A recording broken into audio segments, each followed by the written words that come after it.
Bowl 15. Let me get my stream going here. And we'll get this show on the road.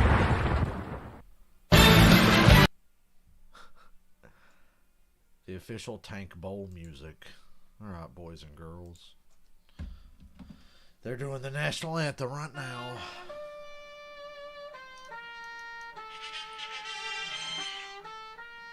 I didn't even cue that up. That was Fox Sports alerting my phone again.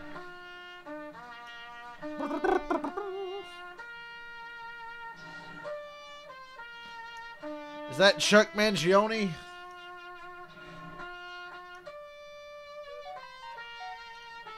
That better be Chuck Mangione. It can't be, because it would feel so good if it was.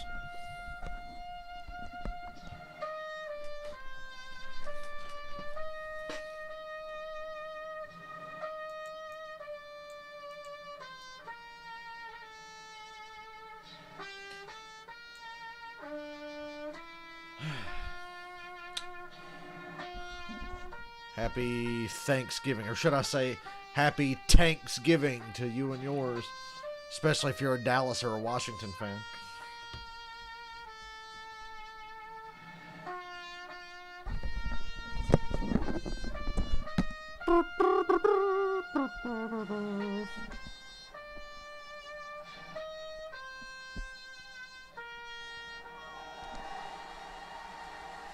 Well, thank you, Chuck Mangione, for that wonderful national anthem. Kickoff is next.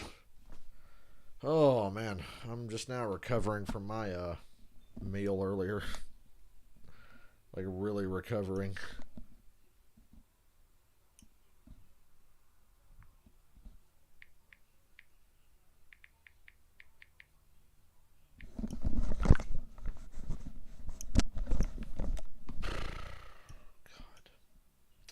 Okay, I'm just recovering. I won't say I'm recovered. I'm recovering from my meal.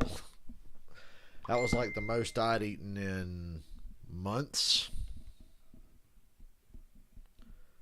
For real. And sometime tonight after a nap, early in the morning, I gotta ride that bike. Rode it the last 2 nights pretty hard.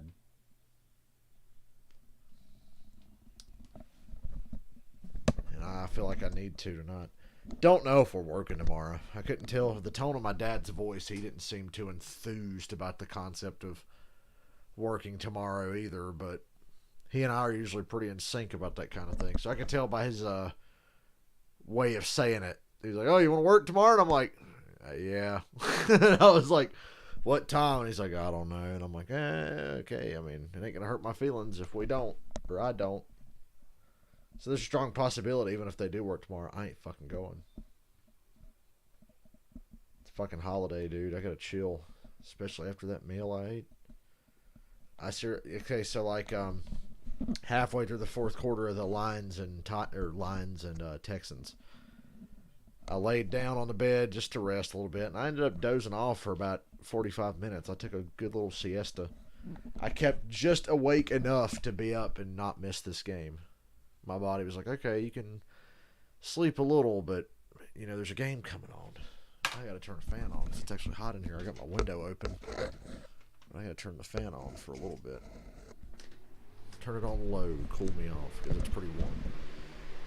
Had my trusty cat, Cookie, over there, taking the nap with me. Dude, if this game wasn't on, I would probably be asleep till late tonight. I was out, dude. I could be knocked out right now, but I'm going to stream this game and then hopefully get the chance to take a nap after that.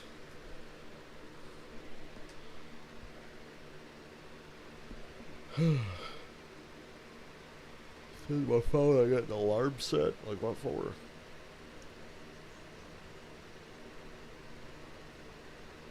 Oh, it's the alarm from earlier today. Well, get rid of it. It was earlier today.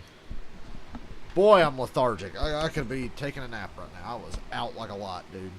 That was going to be a good sleep. But there's always something. And I don't want to miss this game because I don't like to miss football games, especially games where there's actually, and I can't believe I'm saying this about this game, something on the line, something to play for. This game has no business being as important as it is. But here we are. It is important. First place in the NFC East important. It's a playoff spot no matter how you feel about these two teams.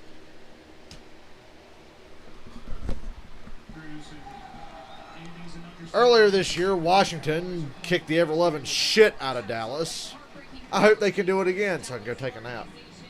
Because if the game gets out of hand, I'm taking a nap. Although Dallas is playing with a heavy heart. So I kind of feel like Dallas is going to win. My pick to win this game is Dallas. I hope I'm wrong.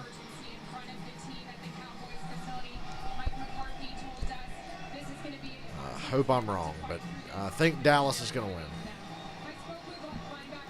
Fans in the stands, not sure how safe it is, but good to see in a way. If anybody's going to get sick, might as well be Cowboys fans.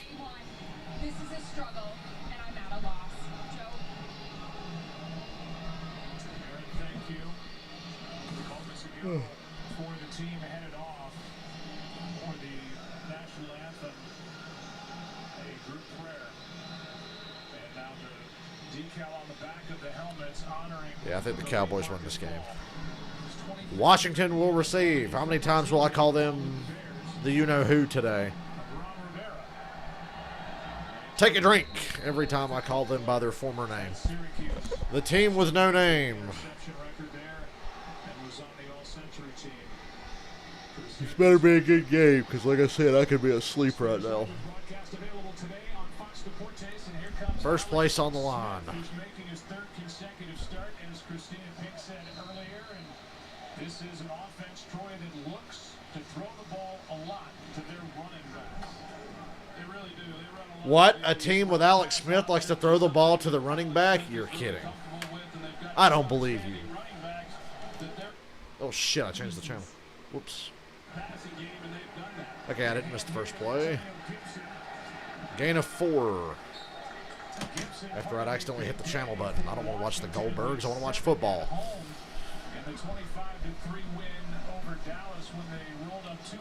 Haven't watched much Washington this year, and for good reason. They're not a pretty team to watch. They're not very flashy. Defensive line is something to behold, however. They jump off the screen every time you do watch them. This offense hasn't done much to impress anyone.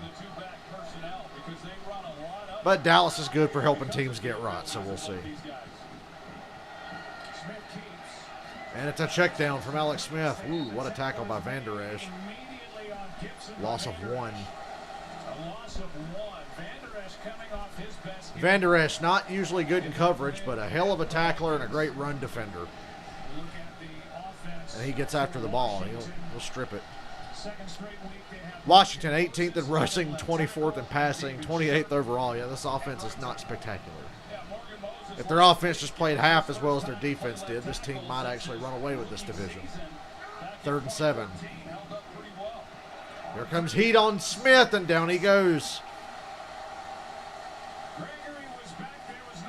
Randy Gregory. Like I said, I think Dallas is going to win this game. And that's a good start for Dallas.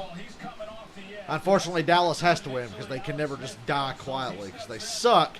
But on the year that they suck, they just happen to be in the worst division of all time.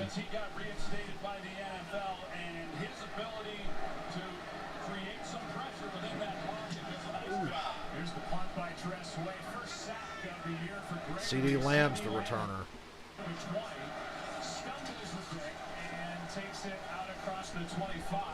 Well, that Lions-Texans game looked like it was going to be great after the first half, but in the fourth quarter, holy Christ, Matt Patricia might be fired tomorrow.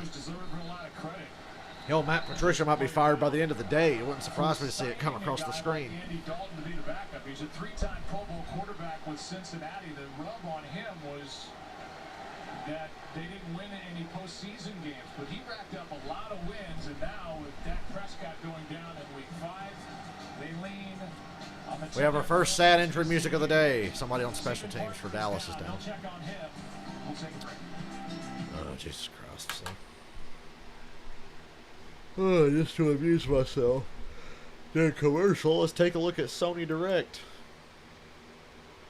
Any PS5s? No, no PS5s. We will check periodically.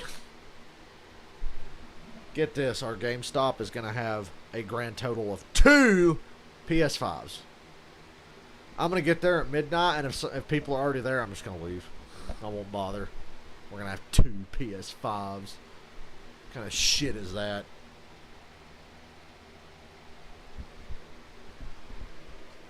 I got fucked harder by Walmart last night. Excuse me. Than I have been so far.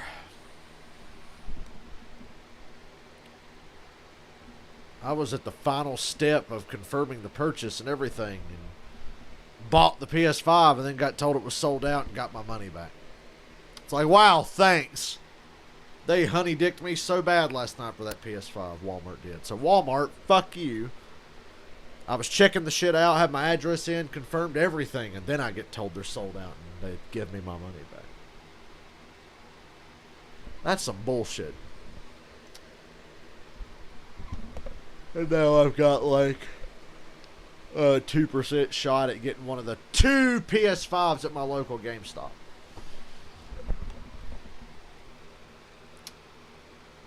I know I won't be able to work tomorrow. God, I'm taking a nap after this game. I'm tired, boss. I'm just plain extra motherfucking tired. I'm tired. I thought that little nap before the game helped me, but it actually hurt me. I'm sitting here going, ugh, wobbling back and forth. Oh, shut up, Terry Bradshaw.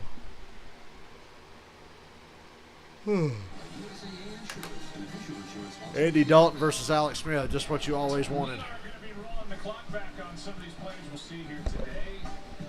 Check in first with Andy Dalton. Katy, Texas. And as I said, going to break, play to TCU. By the way, Stephen Parker got out. Red Ruffle. Appears to be fine. And starting from the 28.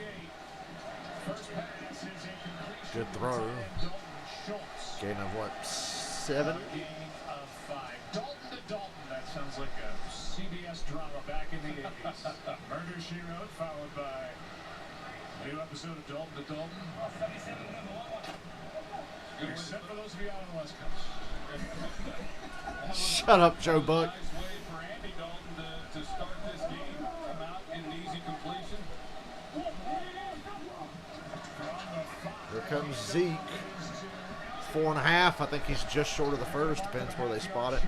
Yep, they got him just short, I think.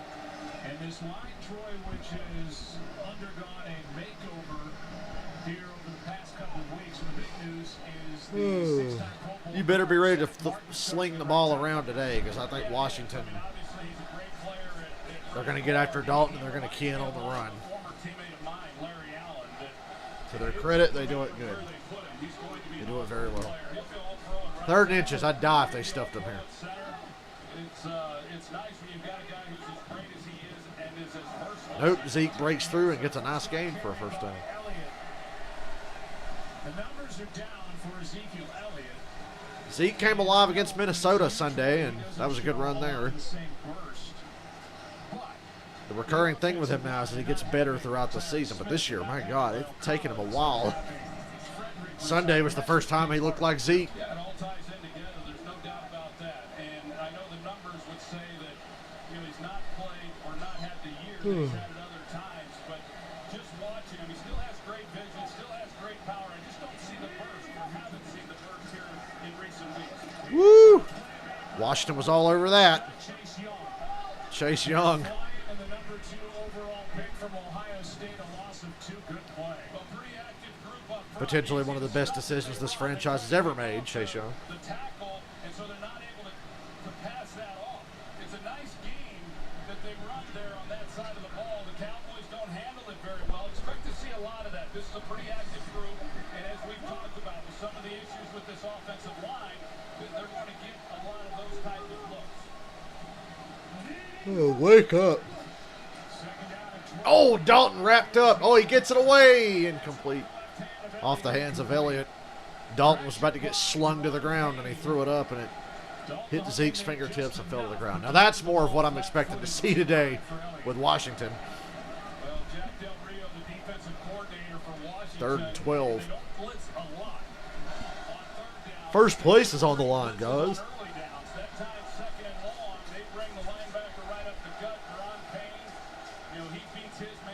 You know, I'm really glad Washington didn't change their color scheme or uniforms. They're classic. Never change it. Especially now.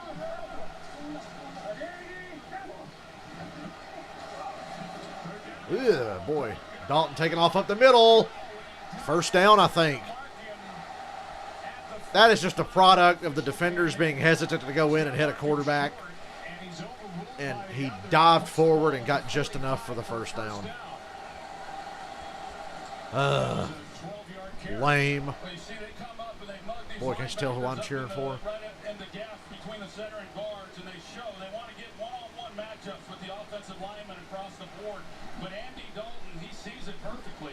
Bostic didn't want to hit him again like he did the first time they played, so he literally let him get the first down.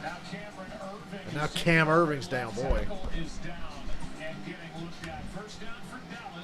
Better hope he gets back in this game. My God, you need all the help you can get on the offensive line.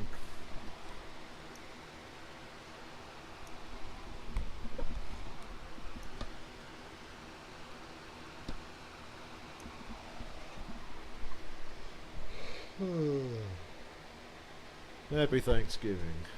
I'm thankful I don't have to watch a Falcons game on Thanksgiving this year like I did the last 2 years. We can all be thankful for that. Of course, we had to watch the Lions, but that's unavoidable. I picked the Lions to win that game. I was like, man, these teams suck, but I think Houston sucks harder. Nah, Houston's starting to figure it out. A few really good games in a row, and they still got a handful of division games left. Who knows what will happen? Detroit, like I said earlier, Matt Patricia might be fired tomorrow or today. He should be, if we're being honest.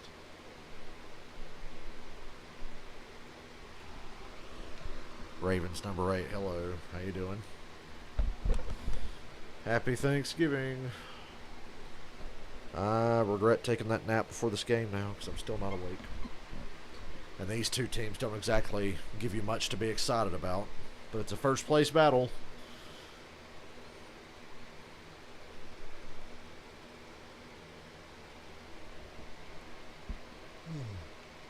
I like a Walmart commercial.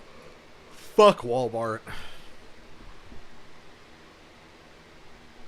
Stealing my PS5 away from me last night. Assholes.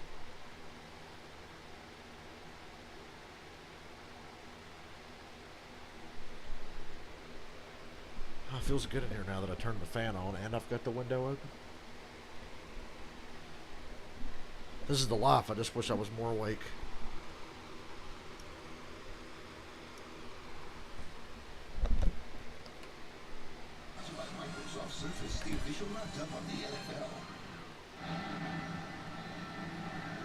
Cam Irving's limping to the locker room. Let's see what happened here. Ooh, he got rolled up on. Ow. Offensive line is a dangerous position. Dalton drops deep on a play-action pass. Wide open, Amari Cooper. Or as I call him, Amari the Friendly Ghost, because he disappears for weeks at a time. Amari Cooper is a little soft, but he's a phenomenal player and makes amazing catches. Great hands when he bothers to show up. And a nice play there. He was wide open. Well, that's better than the last time Bostic was putting pressure right in his face and knocked him clean out. Dallas in the red zone now.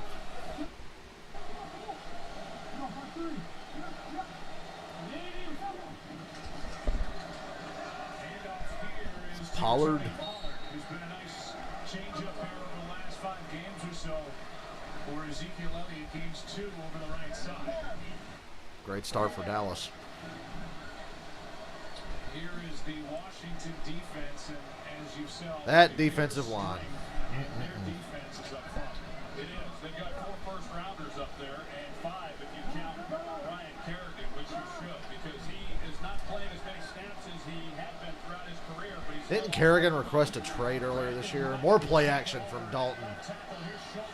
Block's not set up, though, so it doesn't really go anywhere. It'd be 3rd and 6 now. A rookie who has taken over the strong safety spot. Been pretty good, hasn't he, for a rookie in the job that he's done? I want to take a chance to turn my fan off. Hope I don't get hot in 2 seconds. And this defense, Joe, you mentioned like this room tends to do. Defense throughout the season, giving up an average of under 200 yards a game, but they've been just as good down here in the red zone. I mean, it's hard to score on this. 3rd down. They got Lamb, Cooper, and Gallup out to the left. That's where he looks. Ooh, he had Amari for a touchdown and just missed it. Amari Cooper beat his man and was open, and Dalton missed. And now Zach Martin's down? Are you serious? Wow, their 2 best linemen they have left are down. Joe, they had gone 4 consecutive weeks with entirely different starting lineups. This was just one of the few times this year they've had consecutive games with the same 5. Boy, doesn't this look like an NFC East game in 2020. Sad injury music. Continue to pile up for the Dallas Cowboys. They check on Martin. 4th down when we come back. Jeez. I wish I could say I feel bad for the Cowboys because they can't catch a break. I just feel bad for the individual players that get injured. But the team, fuck them. I hope they lose.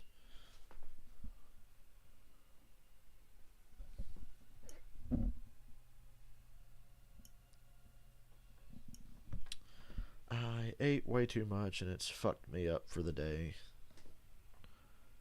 Potentially fucked me up for tomorrow.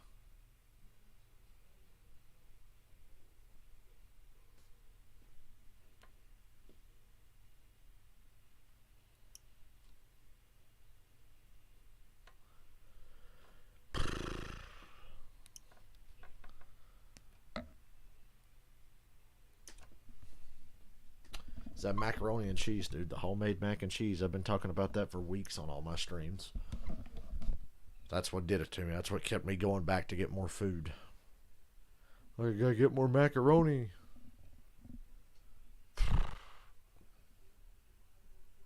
Big mistake.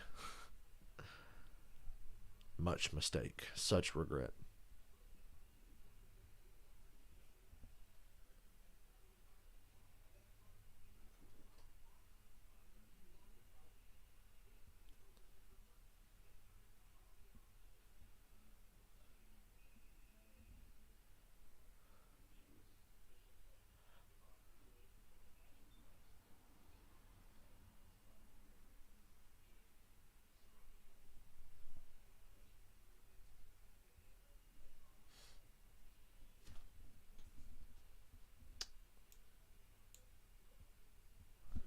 Yeah, they turned the Christmas lights on tonight here in town.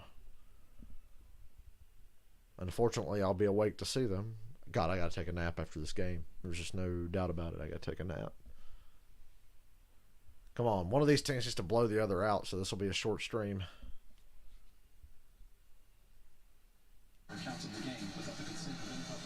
Well, guess what? I'm giving you the account of the game without the express written consent of the National Football League. Sue me.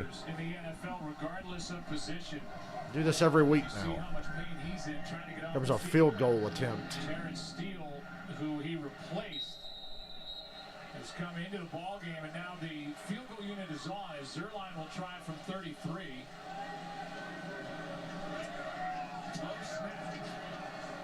It's good. Dallas is up 3-0. A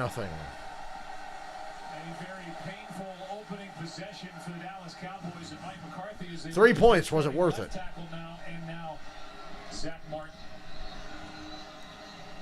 Well, he was grabbing his left knee when he went off the field, and this is trying to see exactly where it happened. But to be down now two offensive linemen. Now they brought up Adam Redmond. Jerry Jones, dag nabbit.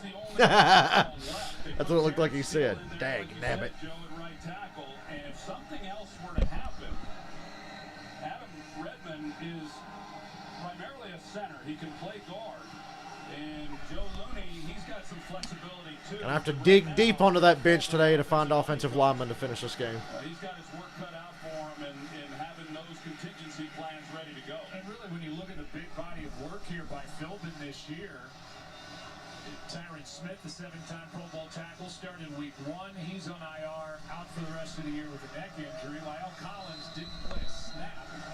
A couple of things that are alarming on that drive if you're a Washington fan, though. Boy, Amari Cooper was wide open a couple of times. You got a little bit of pressure, but not consistent pressure, and Cooper was wide open on a couple of plays. It doesn't make it any better for the offense, but it sure helps in tough times like what they've been through. Let's go down to Aaron Andrews. Yeah, just to add on what they've been through with this offensive line, and speaking with Andy Dalton this week in their game last weekend, I asked him what was the difference, and he mentioned just that. The move that they had made, obviously, with Zach Martin, and the communication had gotten better. So they were excited about building off of that. Now we see, obviously, Cam Irving leave and Zach Martin. They are saying Irving does have a knee injury, and he is questionable to return. We'll let you know when we find out about Zach. From the 25-second possession for Washington. Like they said, ooh, this Washington offense likes to throw to the running backs. Well, Alex Smith being the quarterback, it makes a lot of sense. Play action, and he throws to a running back. Makes Van Der Esch miss, breaks a tackle, gain of 7. Nice job. So a couple times now on the opening possession and now on this possession, Alex Smith has come underneath and taken the shorter throw while Washington. Alex Smith has been taking the shorter throw for the majority of his career. Hey, Lori, happy Thanksgiving. God, I feel like shit. They keep going back to that. They've shown it now a couple times. I expect them to take a shot. It's a good thing, honestly, that Pittsburgh and Baltimore got canceled tonight. Gonna be 3rd and inches again for Washington.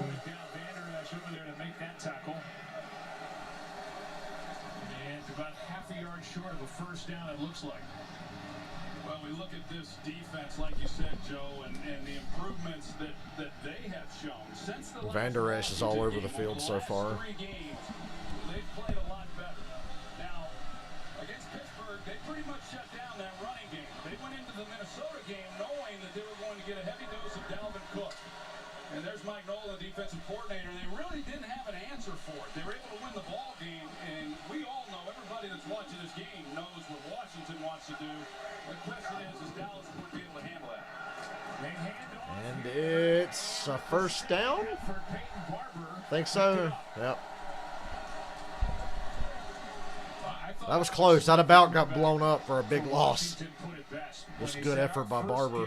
Against Dallas for the Cowboys was like the final straw game with how bad that defense was. They've been doing less, they've been playing better, playing faster. And if you think about it, after that first meeting, they traded Everson Griffin to the Lions, cut Dontari Poe, made other personnel changes, and their play has improved.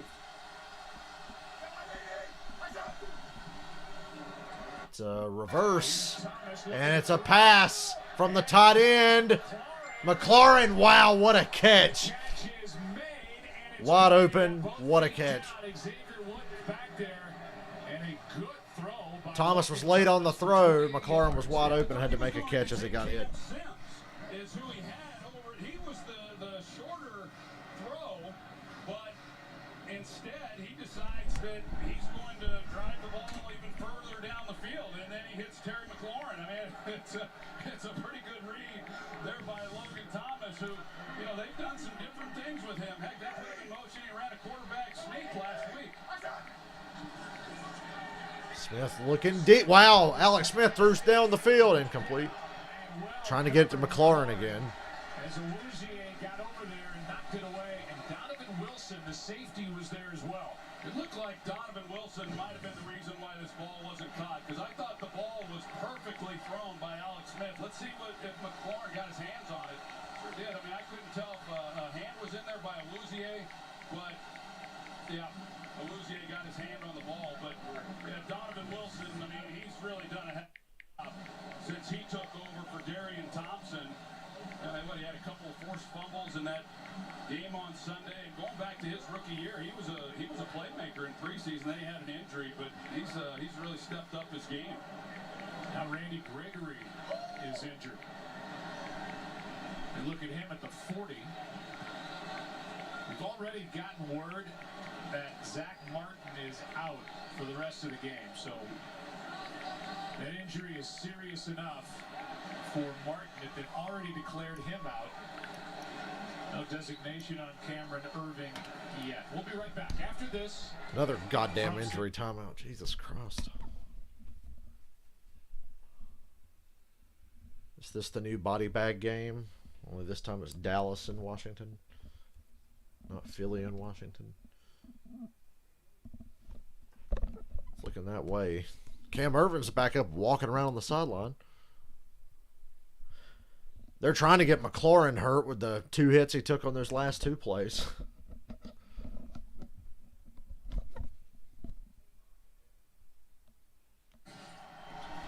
Gregory's able to get up and Randy Gregory's limping to the medical tent. To the medical tent he goes before 2nd and 10.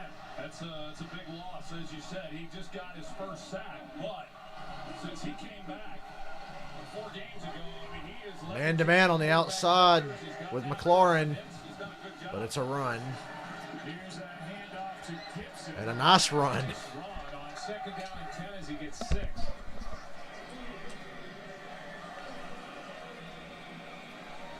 This defense for Dallas is number 24 in the league.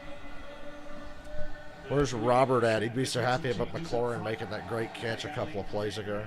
Linebacker and the safety.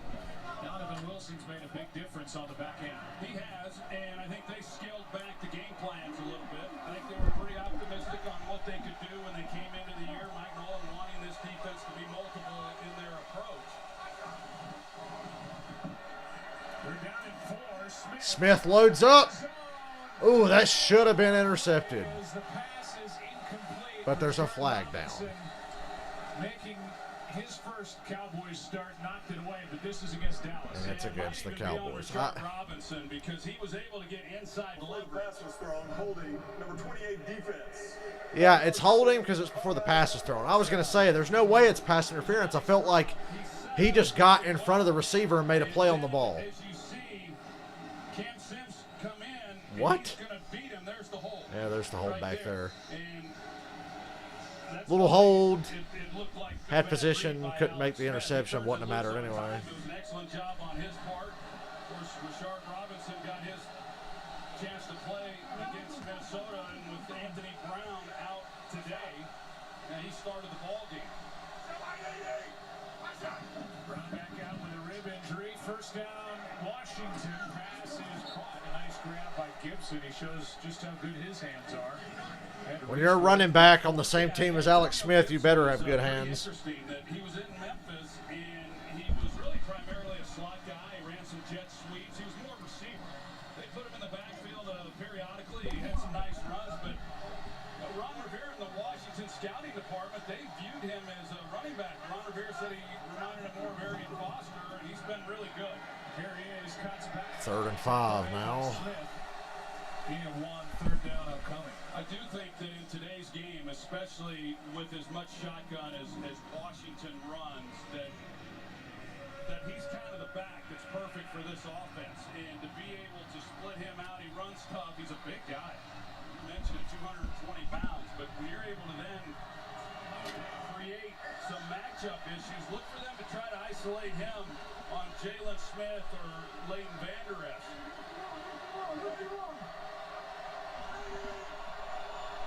Heat up Alex Smith now for Dallas. I would have blitzed. There's the pressure. They miss him. Smith overthrows a wide open McLaurin, who got held anyway. And the flag thrown in the direction of Jordan Lewis. McLaurin either got held or interfered with. Depends on when they're going to say the flag was thrown. But it was pretty obvious. Unless McLaurin's a good actor. To talk about why the flag was thrown.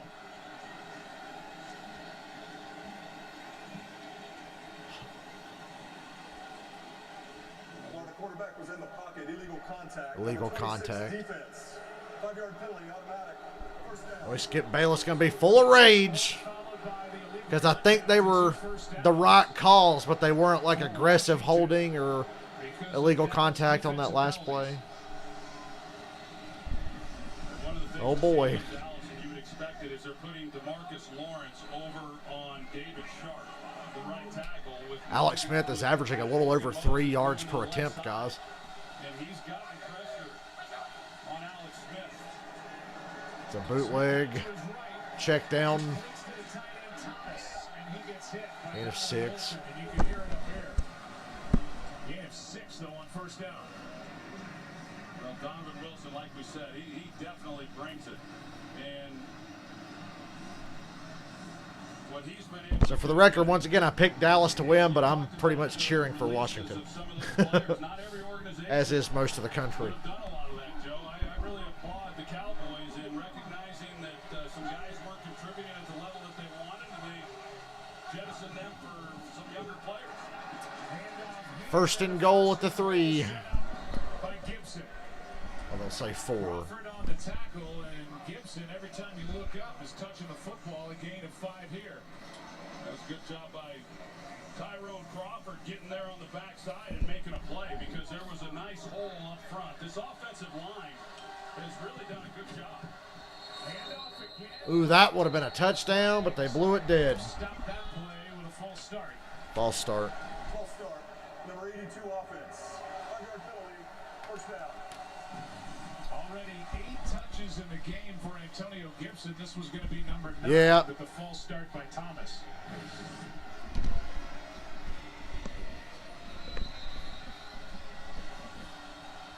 There's Ron Rivera. Doesn't look like a man who just kicked cancer's ass. He looks like Ron Rivera always has. That's a tough son of a bitch. Hated the Panthers, but always had a respect for Rivera. Play of the second possession for Washington, coming up pretty soft out there on the wide side. Smith throws, pass caught, Thomas, tackle made immediately by Xavier Woods.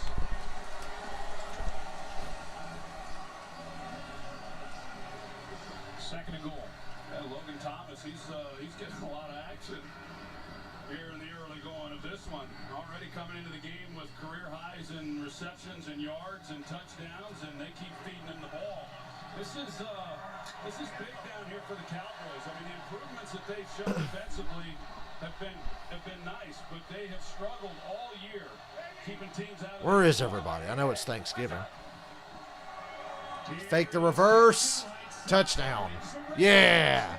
Washington.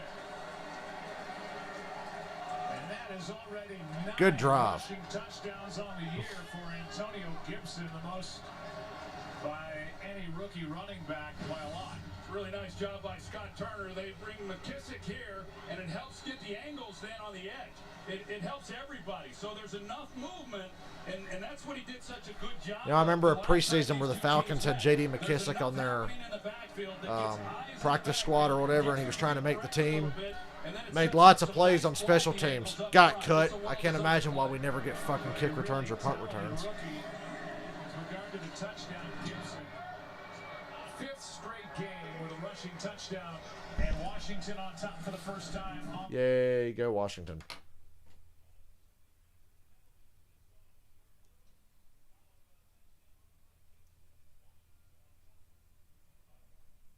Look at the look on that guy's face after he got called for the illegal contact. He was like, what?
wasn't even tempted by any dessert today.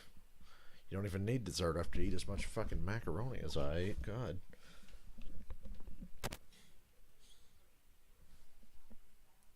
Don't have to worry about starving anytime soon.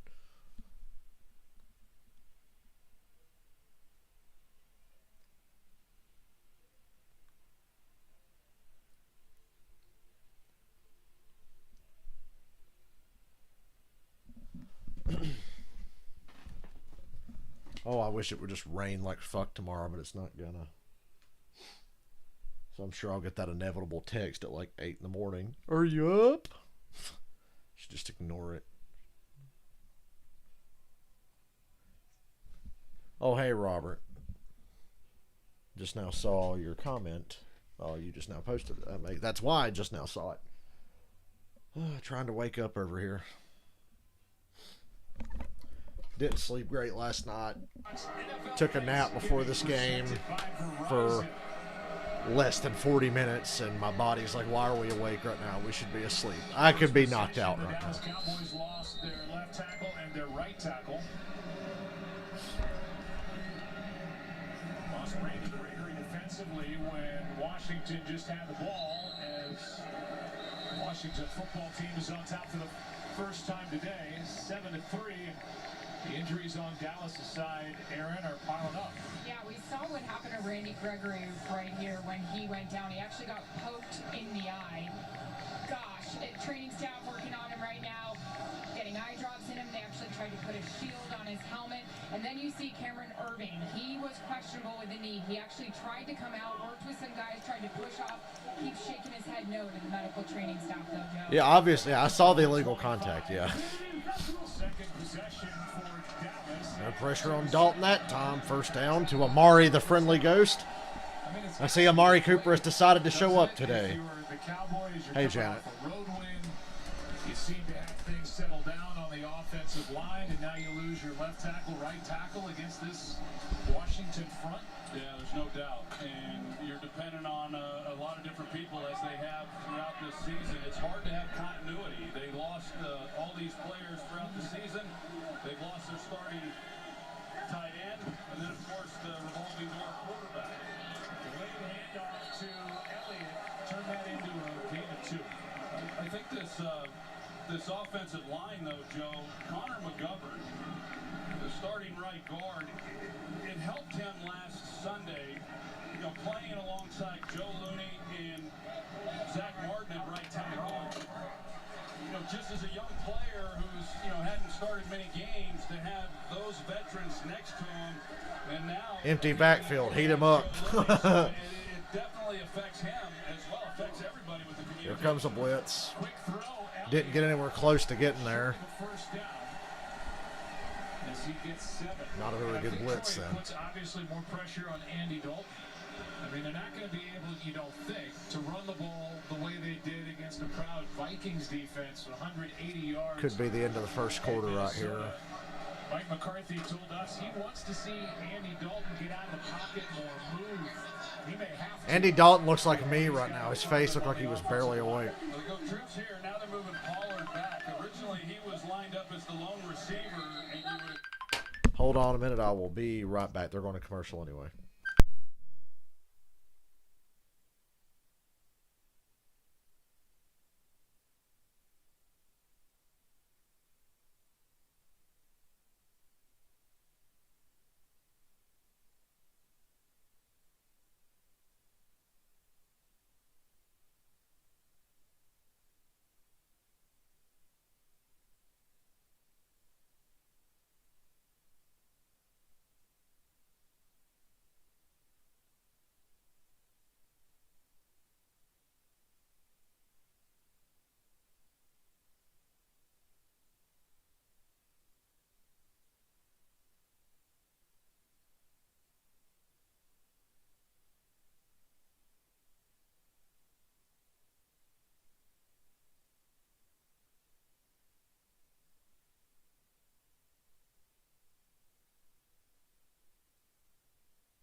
Hey, I'm back.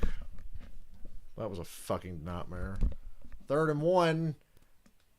Oh, come on, get him down. You've had like, never mind. First down, Dallas. Good God, you had like 35 chances. Jesus. Yeah, like I'm about to get on the phone with somebody I don't want to talk to anymore during a football game. No thanks. Sorry about the silence during the commercial. We've seen him create a burst and really give this offense a little more big playability this year. But that run, that was all Tony Pollard there. That was good. Dalton's going deep. Cooper wide open again. Touchdown. Oh, boy. Welcome back, Amari Cooper. Kind of forgot you existed.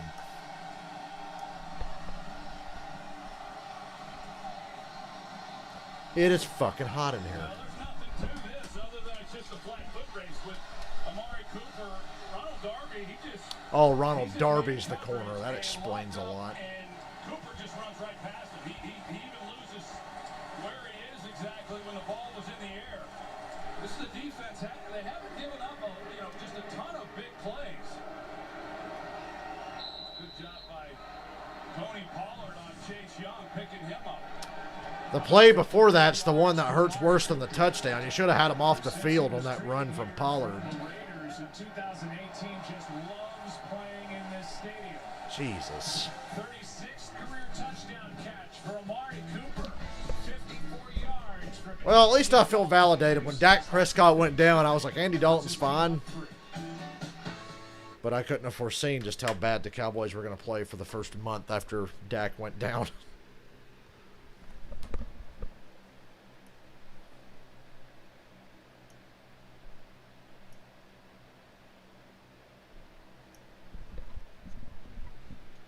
Sorry, I had to go. I can't hold my eyes open.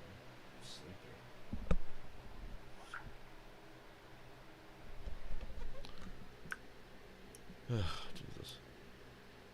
People always call me at the worst possible time when I don't want to fucking talk. My chances of getting a PS5 are pretty goddamn low at this point.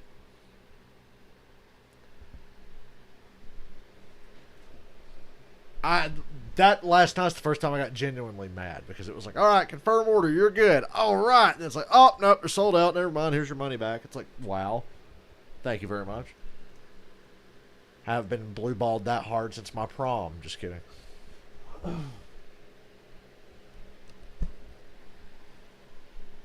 But yeah, it pissed me off last night. That's because, all week I'm like, all right, I'm going to head to GameStop at like 3 in the morning on Black Friday and hang out. Walmart pissed me off so bad. I'm like, fuck it, I'm going at midnight tonight. And that probably still won't be early enough, but I'm not going over there earlier. Even going at midnight's stupid. I'm not going to enjoy that. But if I see people there, I'm just going to turn around and go home. Cookie, what are you meowing about? That's Cookie. What? Are you angry because the door is shut? Do you need to go eat or something? No. I think Cookie's just hollering for attention. God, it's so stupid. Like I said, it's dumb what I'm doing, but why would you go there the day before? It's like, no. Can't wait to get there and see people be like, okay, turn around and go home. There's no reason for any of this stupidity. Hey Siri, who has the most rushing touchdowns in football? I don't know.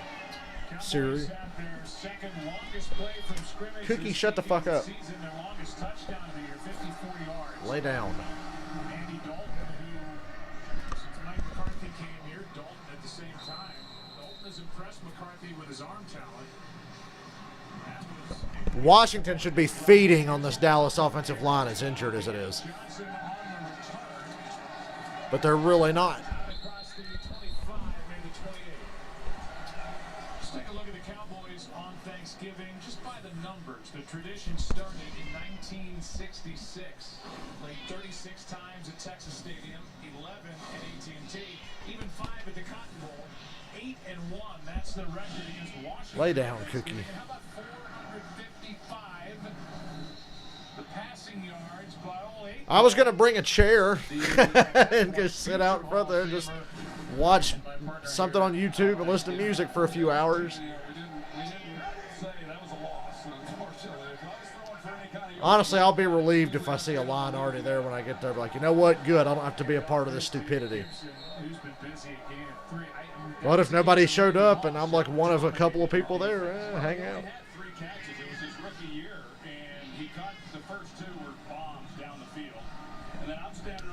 Started playing NASCAR Heat again today. Actually had some fun. I figured out when I play NASCAR Heat, I just got to do like 25% races, like a little bit longer than the races I normally do. And then I can settle in and take my time, and it's like a real race instead of having to drive like a maniac from the very start of the race and the car's not come in yet. So I actually enjoyed playing NASCAR today. Smith throws to the running back again. Gibson does all the work. 3rd and 1.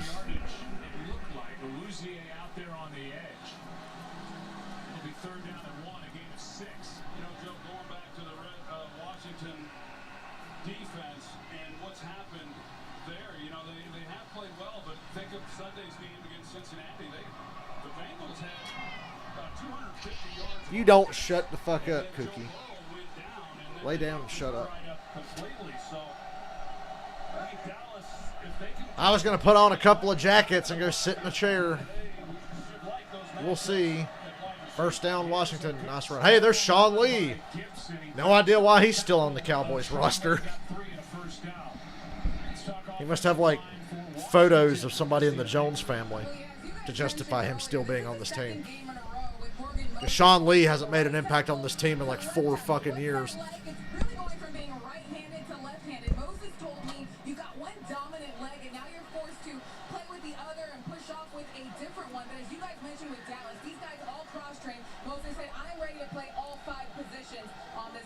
Wow, Washington spreading them out. Who's going to run the underneath route for Alex Smith to throw the ball a yard?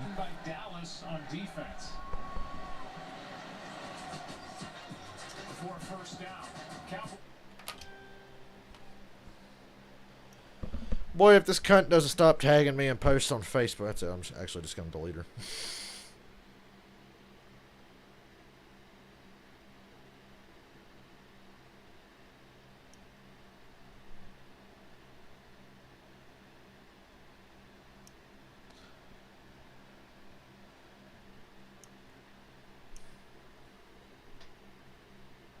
I don't know if it's automated or what, but it's like, can you stop tagging me in this dumb shit, please?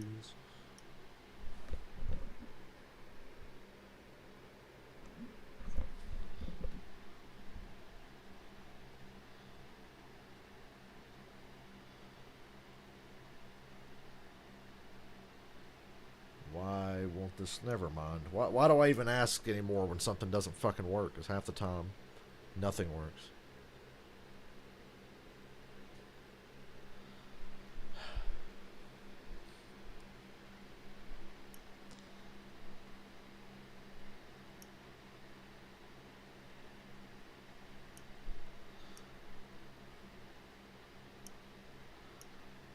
Tell you what, Matt Patricia, Adam Gase, who else? Doug Marrone. They got a lot to be thankful for this Thanksgiving, like the fact that they still have jobs for the time being. You believe the Bengals? We think our offensive line is just fine. We've made all the improvements we need. Oh, really? Is that why Joe Burrow's having surgery to keep his fucking knee attached? You idiots. That pissed me off to hear that this week. I remember the same dumb motherfucker who used to say shit like that was that asshole Grigson, the former GM for the Colts.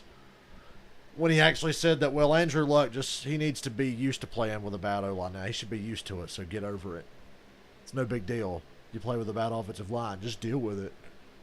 It's like, I can't imagine why the Patriots stomped your ass year in and year out. Because, meh, our quarterback's good and he should be used to playing with a bad O-line.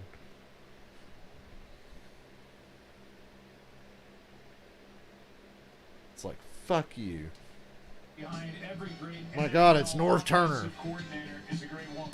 And this is a Thanksgiving shout out to Nancy Turner, who put up with a guy on the right, Norv. That was a shot from back in '99 with Norv as Washington's head coach and his boy Scott, the ball boy, and now Scott, the offensive coordinator. Ron Rivera, first down. Handoff. Sean Lee made a tackle.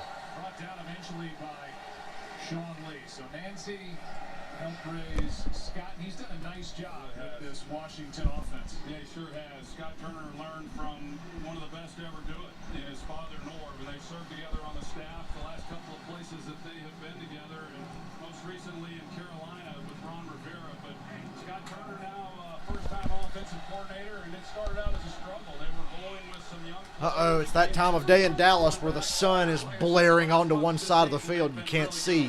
Second down and 7, pass to McKissick.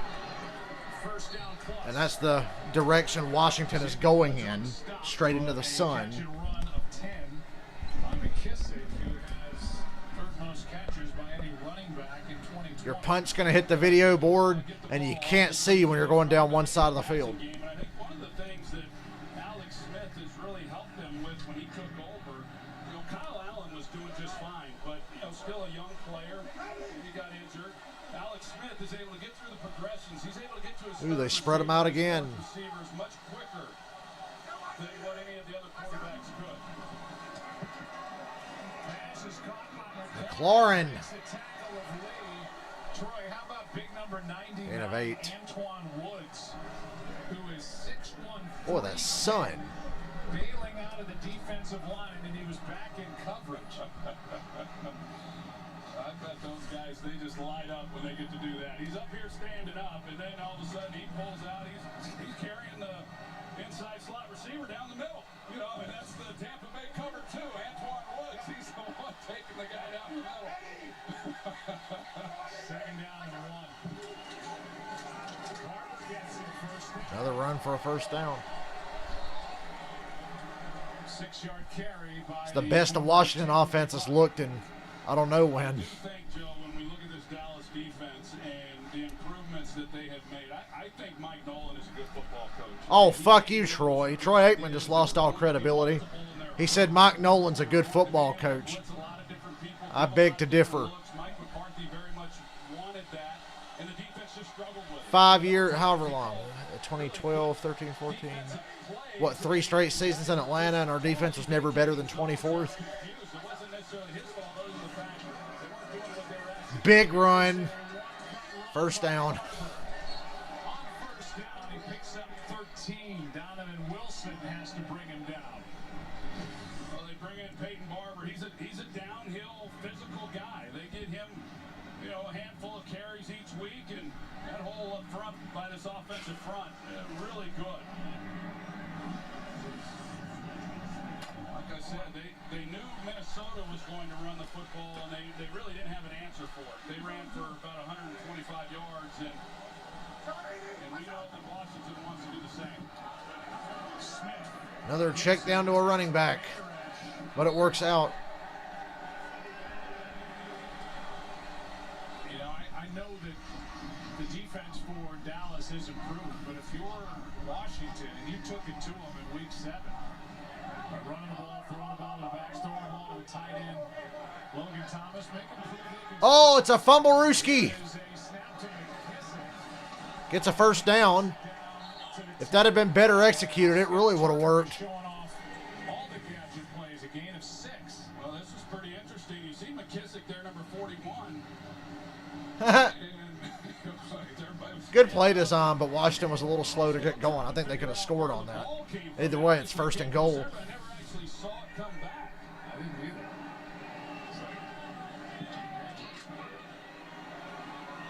Run that play again. First and goal from the 10. I like that play.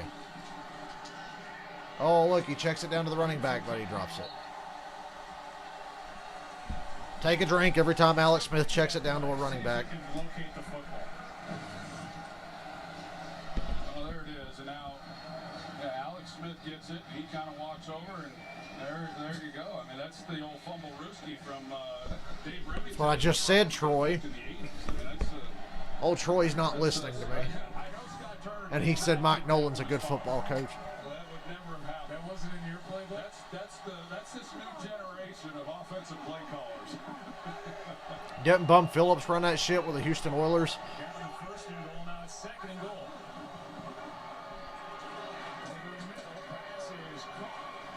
Third and goal from the 5 now. Gain of 5, third and goal. Logan Thomas completed a 28-yarder the second time Washington had the ball. That was the only completion on that touchdown drive. He played some quarterback at Virginia Tech, and he's showing all he can do at the tight end spot. As you said, career-high numbers for the year, and this is the 13th play of this drive.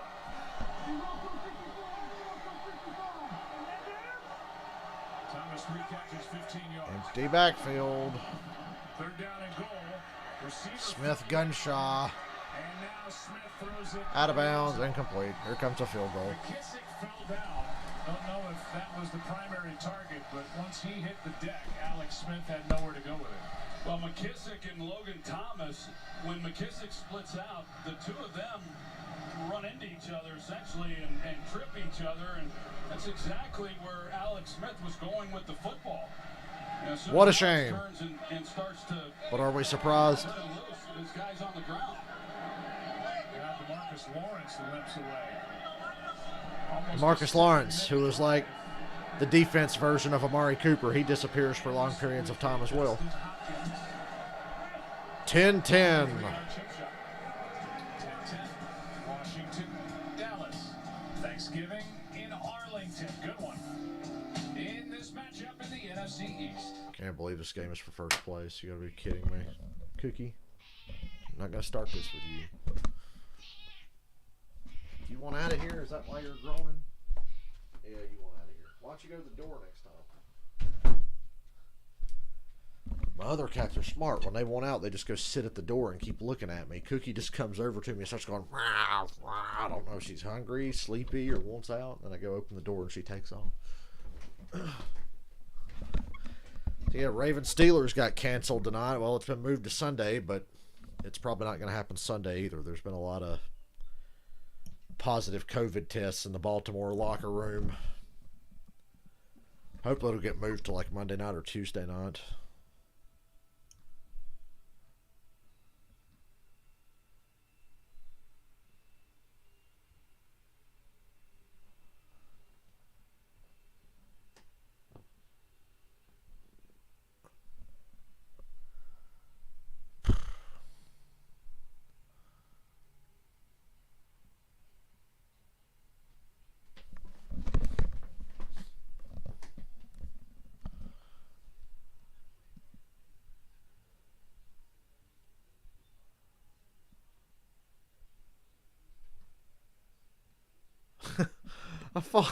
I want a page on Facebook now. It's a King of the Hill memes page, and it's just brought back so many good memories.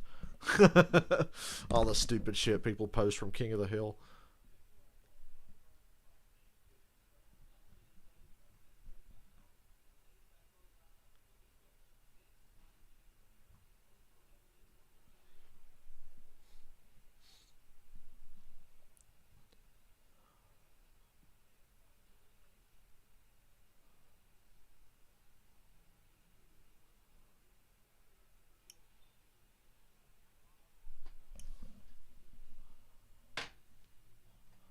I can't imagine ever eating food ever again after today.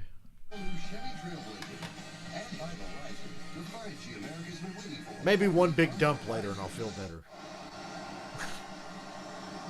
A little nap helped, but it didn't help me feel more awake. In Arlington, Texas, 30,000 plus in the stadium. It's good to see fans here. Cowboys have the end windows open, breeze blowing through here. The roof is open. Done such a good job with the protocols, which they keep repeating. Have they though? In attendance, and 20,000 people in a building together. With 7 minutes plus left in the first half, let's go back to that whiff on third down. Third and goal. Here's Logan Thomas, J.D. McKissick right here, and you're going to see as they come off, Washington was expecting man coverage from the Cowboys, and they had a nice play. It didn't matter that McKissick fell down. They passed this off, and so even had those guys have been able to keep their feet, Keystone Cops. That play was not going anywhere. I don't think they had much, but that's where Alex was wanting to go with the football, and that's why he didn't really have much of a shot.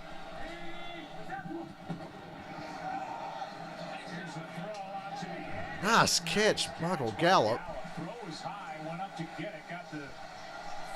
I don't know if Gallup on his own is a great receiver, or if it's just because of C.D. Lamb and Cooper.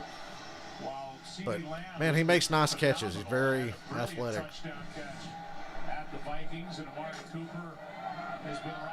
He cooked Jalen Ramsey a few times earlier this year when they played the Rams. He can play. He sure can. He 1,100 yards receiving last year, and he's a guy they certainly like to get down the field. But I've liked him since he came to Dallas, and then you add C.D. Lamb to that group, and that's why I say if they don't get time to throw, they like that matchup. 3rd and 1. 3rd down and 1. Here's that catch last week in Minnesota. Next Gen Stats powered by AWS. I like how everybody's freaking out about C.D. Lamb's catch when Adam Thielen's catch for a touchdown in that game was way better than C.D. Lamb's. We'll call it 30%, and the separation was Thielen made a way better catch. and twisting in the end zone. C.D. Lamb shows all he can do. That's about right, 30%. There's a catchability rate and makes a heck of a play. That's a big point in that ball game. Well, here he is on a little push. Well, they got cute and they didn't get the first down. I'm not sure. Short of the first. It's 4th down. That was a stupid play call on 4th and What 1. does Mike McCarthy want to do here? Punt, you dumb fuck. You're deep in your own territory. We've seen Mike McCarthy this year. He's not afraid to go for it on. What do the analytics say, Mike? Well, he's got a banged up offensive line. He's got a I hope this backfires in your fat fucking face, Mike McCarthy. standing up front, but they're going to go. They're going on 4th and inches from their own 34. Where are they? Here comes a sneak. Nope, they're going to throw it. Incomplete. Flag, though. That's fucking stupid. Down. Backward, Dalton let it go. As Darby made the play on C.D. Lamb. Say holding, say holding, say holding, say holding, say holding. Washington indicating it's against Dallas. What a fucking... I told you. Take over Why do you go for it at your own 34 5. in the second quarter in a tied game? Just punt. Indication yet. Here's Kendall Fuller. I thought there was contact through this route right there. I thought that they got. Shut up, Troy. Troy's wrong again. Contact before the ball arrived, and here, when there's where they get Schultz, and when the flag came out right back there where Andy was, like you said. What an that's just a stupid decision by a bad head coach. An unnecessary roughness penalty. Is that Washington takes over on downs. Personal foul, unnecessary roughness. Number 86. Not only did they get the ball, That 15-yard penalty. they get the ball at like the Dallas 18 now because of that stupid penalty on Schultz.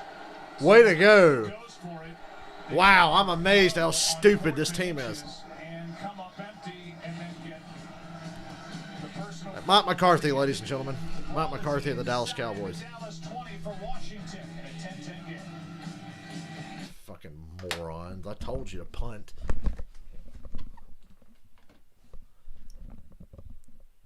Way to show confidence in your defense, right? Oh, we're going to go for it on this 4th and inches because we just don't trust our defense. I'm sure that makes your defense feel very good.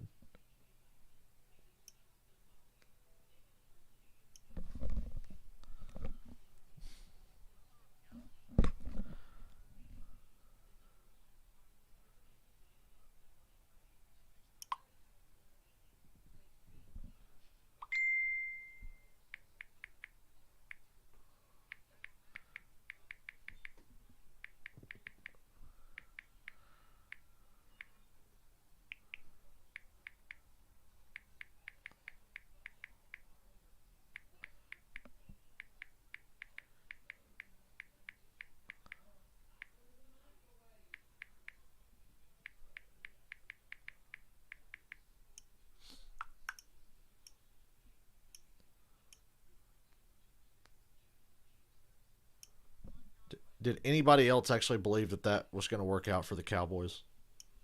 I mean, really. Did anybody buy for a second that, oh, this is totally not going to backfire? I mean, wow. That's something.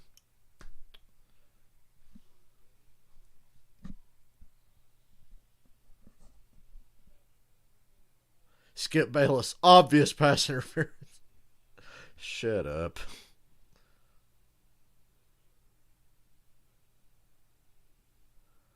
Their play call on the third down sucked. And the play call on the 4th and inches sucked even worse.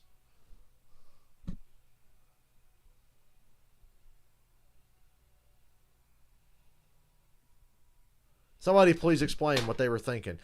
I mean, the decision is one thing. The play call is even dumber. Is that not Zeke Elliott back there in that backfield? No, we're going to put it in the hands of fucking Andy Dalton. He's hard on himself. He plays with a lot of energy. And yeah, Washington's in the red zone. Accountable. Had a big call penalty against him in that loss to Detroit. They love him, and Ron Rivera thinks he's legit. Well, I sure like him. Yeah, he's still kind of learning the little nuances of the game and what he needs to do to really have the impact that he wants, but you can see it. Oh, Alex Smith gets crushed. At the bottom of it is Gregory. Randy Gregory back in the game. At a loss of 9.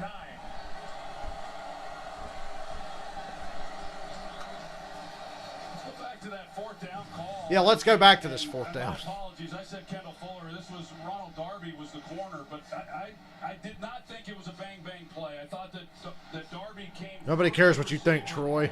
And Mike McCarthy was arguing with the. Mike McCarthy should argue with himself about why he was so stupid to have those 2 plays run. Really frustrated with the lack of a call.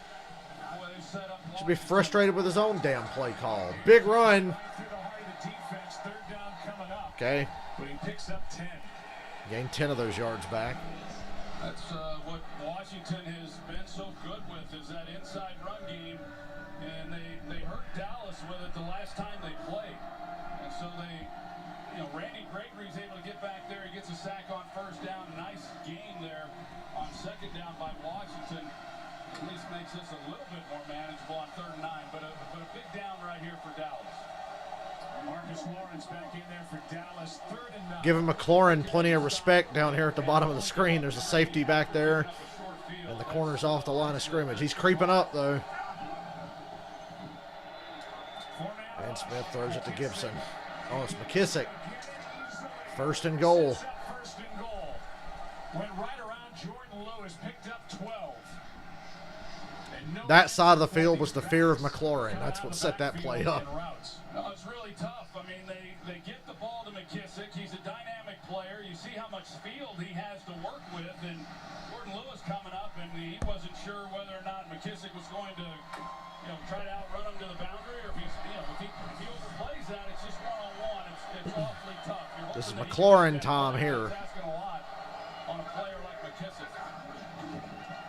Oh, they run it. A yard and a half. And a 2.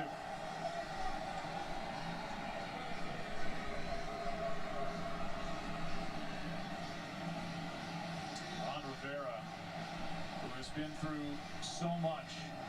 Squamous cell carcinoma diagnosed in August. Rang the bell. Cancer-free October 26th. The prognosis is good. But it has sapped him of his usual energy, his strong voice. He has coached through it all. Keep an eye here on them isolating him. Smith. Touchdown. Touchdown, Nice. Logan Thomas. Make him pay for that ridiculous decision. His arm again. Now they go 2-by-2. Washington does. They get one-on-one if they wanted it. That's what you get, Dallas. They deserve every bit of that. It's a good read by Alex Smith. Here it is here. He comes out. He doesn't take it right away. Van Der Esch has to go over the top in order to try to cover him. But Alex Smith stays then inside with Logan Thomas. He turns around, big body, puts it right on. If the Cowboys lose this game, I don't care how bad the rest of the division is. They have no chance at winning this division. They've already lost to the Eagles. They lost to Washington the first time. And they got to play the Giants again, who are better than them. I know they beat the Giants the first time, but the Giants are the best team in the division right now. 4 catches, 20 yards, a touchdown after having 4 for 60 and a touchdown against Dallas in Week 7. Next Saturday, December 5th, is the fight event of the fall. As undefeated Errol Spence Jr. takes on Danny Garcia for the World Welterweight Championship. Available on pay-per-view or buy the fight on foxsports.com/PPV and watch on any screen you want. So that's 8 catches, 80 yards, 2 touchdowns in a game and a half for Thomas against the Dallas defense. They can't cover this tight end. He's doing some good things. They utilize him in a lot of different ways. They've shown that throughout the season. They've obviously shown it, here today with him also throwing the pass. And I think both these teams feel like if they give their quarterbacks time, that they can take advantage of some of those opportunities down the field. And we talked about Washington wanting to run the football. Both of these teams wanting to run the football, and one in this first half with over 70 yards rushing. I said redacted as a joke. It's a joke. Big moment in the life of Ron Rivera and his great family. October 26th, ringing the bell. I don't care. I call them the Redskins all the time anyway. He got that ovation walking down the hospital hallway. He told us that on this Thanksgiving, obviously thankful for what he called his second chance of being aware of Redacted. It was a joke. It was not a serious toddle. naps between meetings. He's had to coach from a golf cart because of his lack of The team with no name. He's as good a person in the NFL as anybody you could ever meet. Me afraid of controversy? Yeah, right. And through it all, Joe, he just never let on with. Should hear the shit I say on here. And how hard it was. It's a good thing I only have so many viewers, because some of the shit I do say He's used to coaching. He's just tired. would draw up a lot of controversy. 2-minute warning of the half. He's one of your favorites. Yeah, one of the most respected guys in the game. Hey, there's some rush for you. First half, first down for Dallas. When we come back, got us up. Couldn't mute that. One thing you do not do is mute rush. Did my leaderboard stop updating on my shit, or is... Oh, my stream wasn't live on my phone.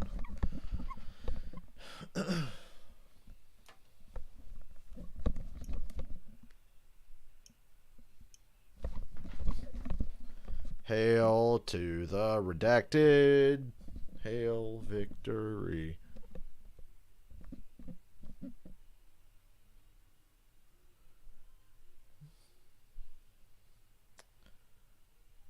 So, for all the shit I was giving Troy Aikman for what it's worth, Mike Pereira said Troy was right. It was defensive pass interference, but in real time it looks closer.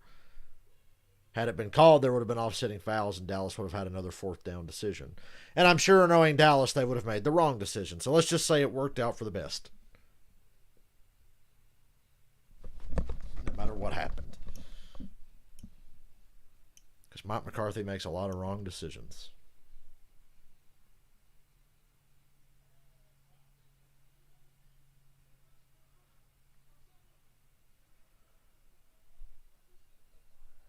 Fucking curl route on 4th and half a yard. That's what they went with.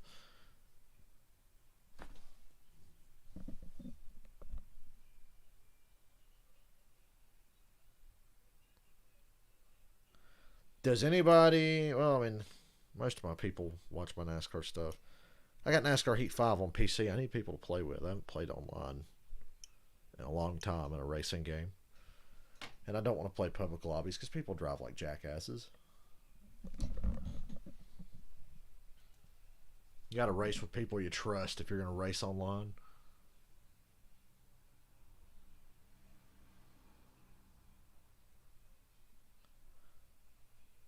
I think I bitched about this on a previous stream recently, but like my computer, I play Red Dead Redemption 2 and all these big games on my computer, and they run beautifully. Why does NASCAR Heat 5 run like shit on PC when my computer can run games like Red Dead Redemption 2 flawlessly with no issues? Why, I ask you?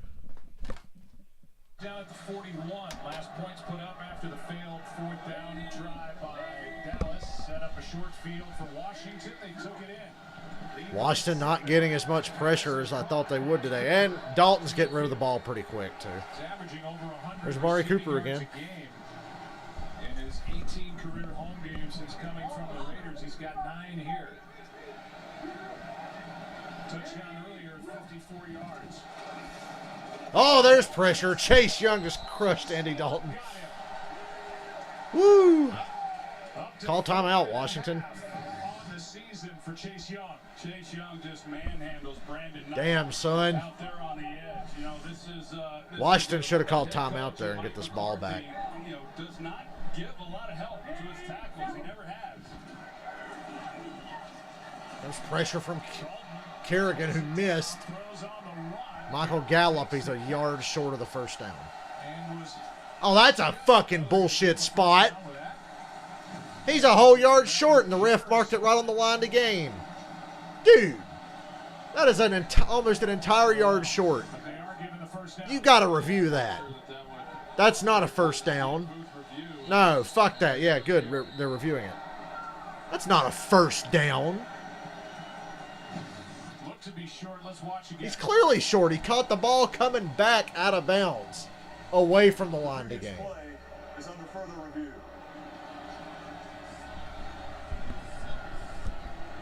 Not a first down. 4th and half a yard. Make Mike McCarthy make another stupid decision. Review.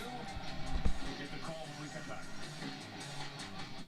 Congratulations. Welcome to the app. Aflac. Wow, Nick Saban doing an Aflac commercial. Oh, Nick Saban has COVID.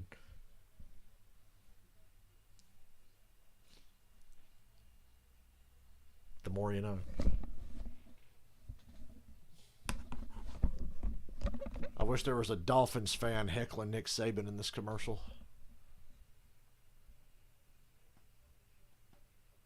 I didn't know Nick Saban could smile or was capable of ever having a sense of humor of any kind.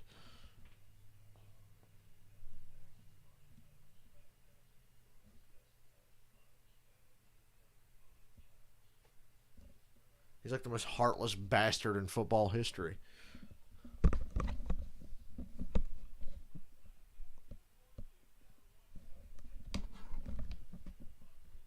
You know what I was thinking of today? Matt Patricia reminds me of Ben McAdoo. That's not a good thing. Is that John Travolta's Santa Claus? Oh, it sure is. Boy, these commercials are weird.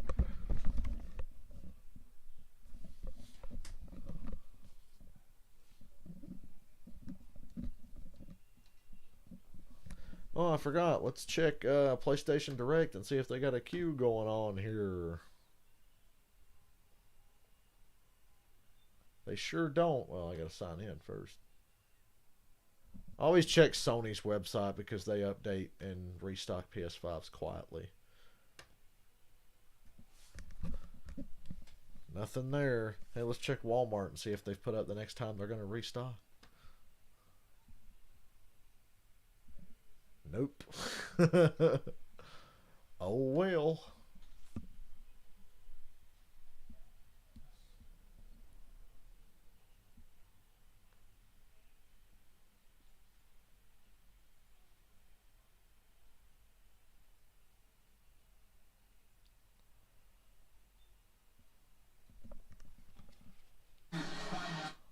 Oh, come on, Fox. Hurry up.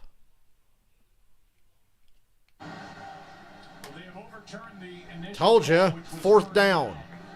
Now they're on the Washington 49, so I bet he goes for it again. In the hands and then the right arm of Gallup as he heads out of bounds. He's a half. And the offense is on the field. You think they went for it on 4th down? They're definitely going to go for it here on 4th down. I would have to believe, I was a little surprised on that first attempt, that they don't turn and hand the ball to Zeke Elliott. And you know, you pay him for a reason. Calling it now. Kellen Moore, future head coach of the Cowboys. I sure like my chances. He's just going to be the second generation Jason Garrett, He still has tremendous power. minus the clapping. And should be able to pick that up. But if they don't, you're essentially saying you're going to give up at least 3 points to Washington before the half. 4th down. I'm selling out on the run here. These dumb fucks called. Dalton gets it on a sneak, but I was going to say I sell out up the middle. And I would imagine some Dallas fans are thinking, why didn't they do it before? Instead, they try to throw it incomplete. That's why I was saying sell out and just go up the middle. All that pushing and shoving. The clock is running, by the way. Well, and that's what somebody, the official let them know. But no Washington's going to take a timeout. They're trying to sub guys. Timeout taken by Washington as Ron Rivera and his staff needed to make a defensive change. Well, let's find out what's coming our way on this Thanksgiving halftime. Coming up on the Verizon Halftime Show. Hey, Kurt, people, they know we're going to break down a game, but it's Thanksgiving, man. But what they don't know is how we're going to break it down. How is it? Well, you know, my guy Jeffy handles all the set content. Wayne flies the graphics, and Steph, she directs it all. Well, Kurt, you could finish it up this way. Johnny and Strauss say Joe has the shot on the jib. Happy Thanksgiving to the best in the business. Yeah. And happy Thanksgiving to you. Thanks for working We'll be today. back on the Verizon Okay. Halftime. I hope you guys still give up like cards and maybe, you know, a tip or something for working on Thanksgiving. Not just the name mention doesn't cover it. That's a good looking set. Whoever did that, good work. Happy Thanksgiving, fellas. Good to see that crew back there, and there are the total yards. Different story. That was a game talking about week 7 where Mike McCarthy lost his quarterback Andy Dalton to that hit in the 3rd quarter by John Bostic that got Bostic ejected and fined. Gave Dalton a concussion, and then he had to deal with COVID. So he missed the starts. Andy Dalton had a hell of a month. And then came back to get Got knocked back to Cincinnati, and then he caught COVID when he was recovering from his concussion. Washington's 3-7. Philly's on top in the division at 3-6-1. And oh, by the way, the Giants are starting to put it together, and they're 3-7 as well. And Mike McCarthy has been in constant conversation with Clay Martin since even before. Mike McCarthy's like, look, it's the ref's fault that I'm a dumbass. You've got Andy Dalton, who's in the huddle with the I have no offensive respect for Mike They're McCarthy. like, come on, let's go. One Super Bowl win a decade ago does not mean you're a great coach for life, okay? Mike Ditka was the same fucking way. Ditka wasn't shit. The game clock will stop inadvertently, not by an official on the field. Please set the game clock to 49 seconds, please. Thank you. Inadvertently. It's a nice word. So that's what it was about. With all that pushing and shoving, somebody stopped the clock, started it back up, and now they run it down to 49 seconds. 2 timeouts left each side. one-on-one up top as of right now, unless he pulls out, but he's already beat him once. Dalton going deep again. Cooper's got his man beat, and he got interfered with. Spot of the foul, first down. And Amari Cooper hooked. Darby had a handful of the back of Cooper's jersey. Well, this time Ronald Darby tries a little different technique. This time he's outside technique. Before he played inside technique, and that's why that's the contact and the grab. 23 defense. The ball will be placed at the spot of the foul. Automatic. First down. Yeah, they still have Mike McCarthy. That's a penalty. It's a good call. He's not been fired yet. Ronald Darby right now. And he probably won't be because Jerry Jones is stubborn and won't admit failure. Comes out to your side once again, And that was his guy that he wanted. which Darby should be able to do, but Basically made up his mind before they ever started interviewing head coaches that he was going to get Mike McCarthy. Cowboys smell a little blood in the water out there at corner. Yeah, Amari Cooper's putting in work today. Initially had it at the 25. Don't forget on NBC, 1:15 Eastern, the Ravens and the Steelers. The screen to Gallup goes nowhere. Supposed to happen after this one on Thanksgiving, but with more positive COVID-19 tests, they moved it to Sunday. And then if things stay that way and that game happens on Sunday, we are scheduled to have the Dallas Cowboys at LaFleur's good, but next Thursday. I had my anti-Packers rant the other day. I love Aaron Rodgers, Aaron Jones, Devontae Adams. I really like Matt LaFleur, but that team is soft as fucking marshmallows. The Packers are going to win their division and make the playoffs, but they don't have shit for Tampa Bay.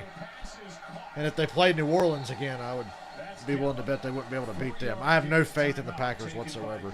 If you run the ball and play defense, you can crush the Packers. But they're going to win their division, man. And who knows, maybe they'll surprise me in the playoffs.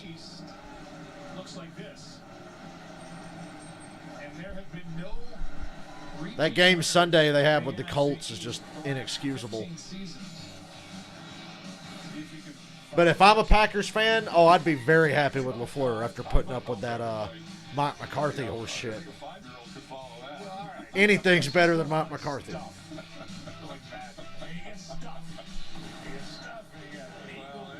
it's about a coin flip right now, isn't it? When you look at these four teams as far as who's going to emerge, but somebody is going to emerge. They're down. Somebody's going to be hosting a playoff game. Those are the rules. Those are the rules. The way they do it.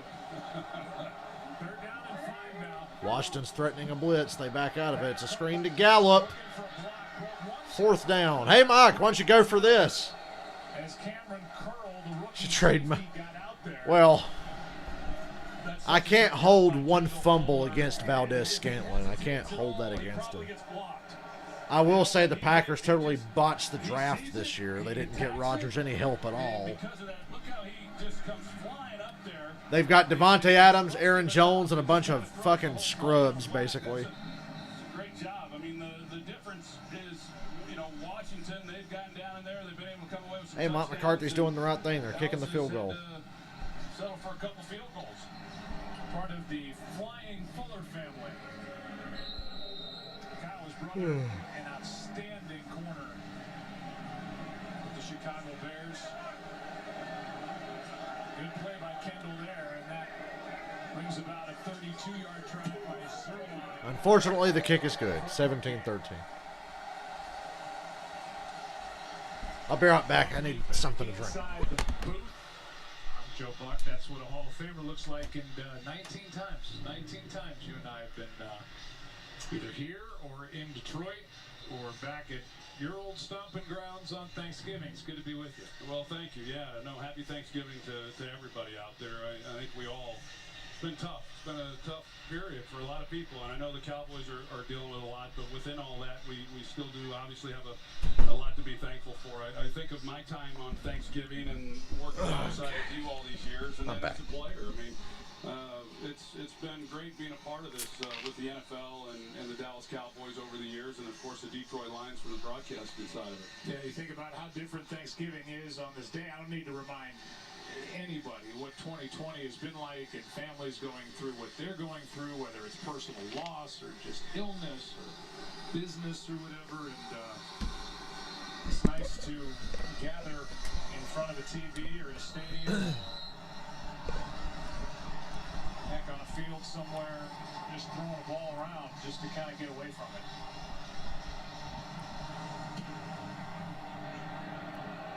Washington should take an knee and go to the half. With 19 seconds left. Dallas gets the ball to start the second half, unfortunately.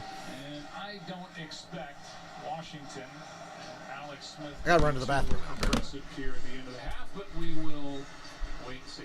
No, I think they've got to feel pretty good about the way this has gone, and Alex Smith has had a nice first half, hasn't really gotten the ball down the field much. In fact, Terry McLaurin, the only wide receiver who has caught a pass here in the first 30 minutes of play. What? Say that again. No. Yes. Terry McLaurin, the only wide receiver for Washington who's caught a pass. There has been a wide receiver or two catch a pass for the Dallas Cowboys. And one of those catches will bring us the play of the first half. Brought to you by State Farm. It was Amari Cooper, a 54-yarder down that sideline. Made it 10-7. At the half with Dallas anticipating getting the kickoff to start the second half. Washington on top by 4.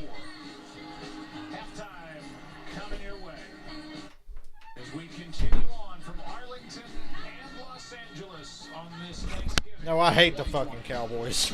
I'm a Falcons fan, so I got problems of my own, but no, I hate the Cowboys. I'm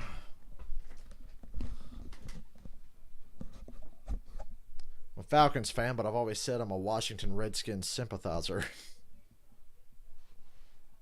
That's what I tell people. Oh, man. I need a nap. That's exactly what I need.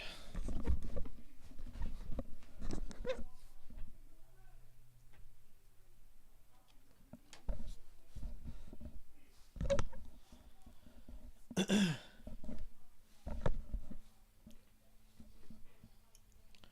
check Twitter and see how Mike McCarthy's getting roasted for his retarded ass decisions.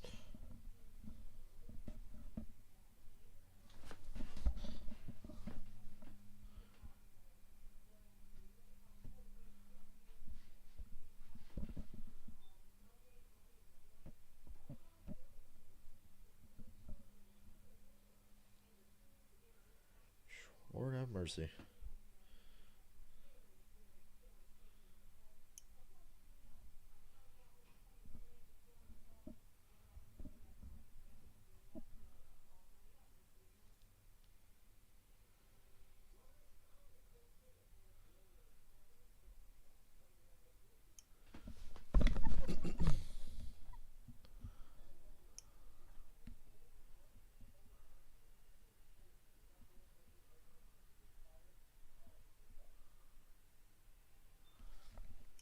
I don't really care who the Falcons lost to. I gave up on them after like 3 weeks into the season.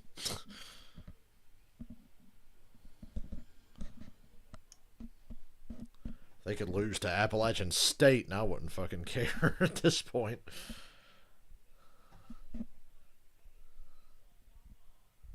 Oh, come on, stupid phone. I hate this phone. I hate T-Mobile, even though I'm on the Wi-Fi today. Streaming and having my phone on the Wi-Fi at the same time. I'm living dangerously here. Boy, halftime during these games kills me because I've got nothing to talk about.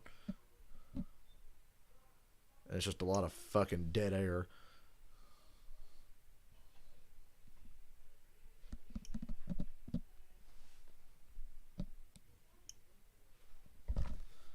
Here, for the love of God, Michael Strahan, somebody. It's halftime at Joe Buck, yes. Where the tradition of giving only grows stronger here on Thanksgiving Day. 24th year of teaming up with the Salvation Army's Red Kettle campaign. The Dallas Cowboys and the Gene and Jerry Jones family invite everyone to help rescue Christmas this holiday season. This year, your kindness and generosity is needed more than ever. With more people hurting and fewer red kettles to help them, I hope you will support your local community by donating to a kettle or making a monthly gift of $25 at rescuechristmas.org. Because when you do, you're giving hope to over 23 million people in need, and you will be helping the Salvation Army continue doing the most good. And now, Oh, no, a concert. Now I have to talk because I'm not playing this shit because I don't want to hear it. You can't load GTA 5 on Xbox 360. Why? Is your Xbox messed up or is your copy of GTA messed up? Not the fact that I can't get a fucking PS5 no matter what I do. Can't get a PS5 no matter what I do.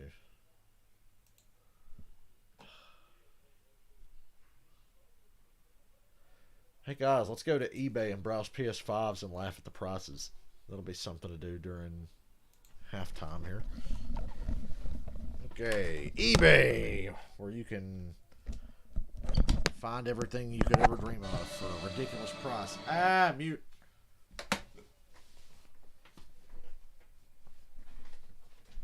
We're not here to stream a concert. PlayStation 5, let's laugh at these prices. Wow, guys, for the low, low price of $1,799.95, you can get this guy's PS5. I saw one guy put one up. I'm not even shitting you. He put it up for $12,000. $12,000. Like, are you serious? 12,000. That's the best you got. Ooh, you could buy this one now for 1,100. Ooh, a cheap one. 830, but it's 131 shipping, so you're still paying like almost $1,000. God, why would you ever? I mean, this is like lunacy. The digital one for 1,200. I mean, Jesus, man. I couldn't get over that $12,000 one I saw last night. $12,000. Like, dude. Ain't nobody going to pay $12,000. Okay, so this one's a bundle. It's ridiculously overpriced at $1,600, but at the very least you get Spider-Man, a year of PlayStation Plus, and an extra controller. But still not worth it. Any ones you see that are cheaper are the ones being bidded on. Just to test the waters, I put a bid in on one. It was like the guy had it priced at like 600, and somebody had bid 650, so I bid 700 to see what would happen, and immediately it shot up to like, oh, somebody else offered 900. I'm like, okay, I'm out. It's like I won't go above 500 or 600.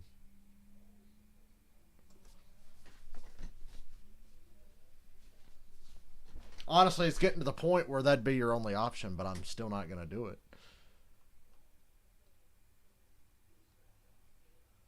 $829, but it comes with an extra controller. That's actually, compared to the rest, that's reasonable. I mean, look at these. They're all $2,850. So you're actually paying $3,000 because it's $57 for shipping. There's a $3,000 PlayStation 5 there, folks.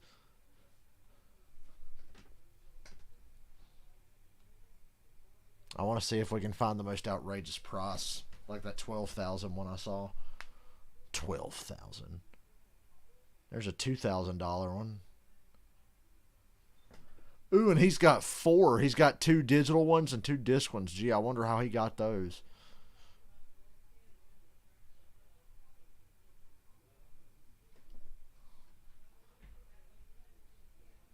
Ridiculous. Ridiculous.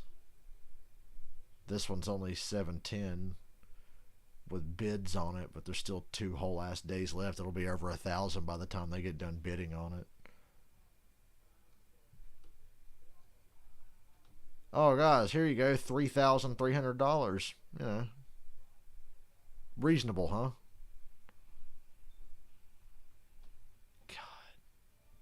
I want to find these people and just cut their nuts off with a fucking olive fork. And my GameStop's going to have 2 of these things today. I should take a ride over there right now, but I'm not going to. We'll just go at midnight and see if anybody's there.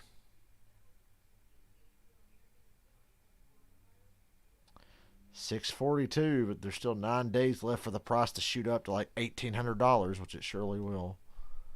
Because stupid people will actually do this and be willing to pay that much. This guy has sold 22 of these fucking things. Gee, I wonder how he got those.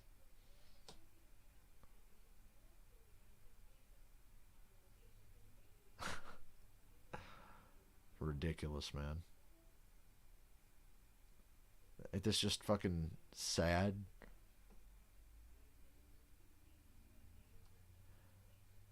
Look at how many that guy has. He's got 6 left in that picture.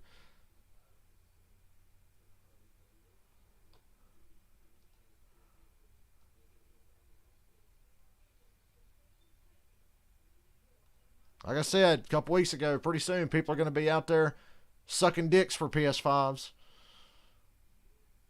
Telling you, that day's coming. Just look at these prices.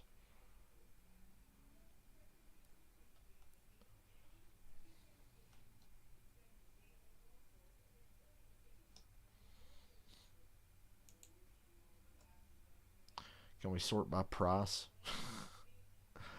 Hey, let's just go buy it now and see if... All the buy it nows are the most expensive because they're just like, look, $1,800 or nothing. Ooh, $1,200.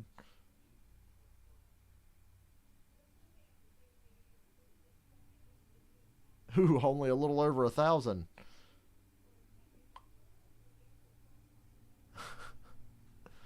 GG. Yeah, no kidding.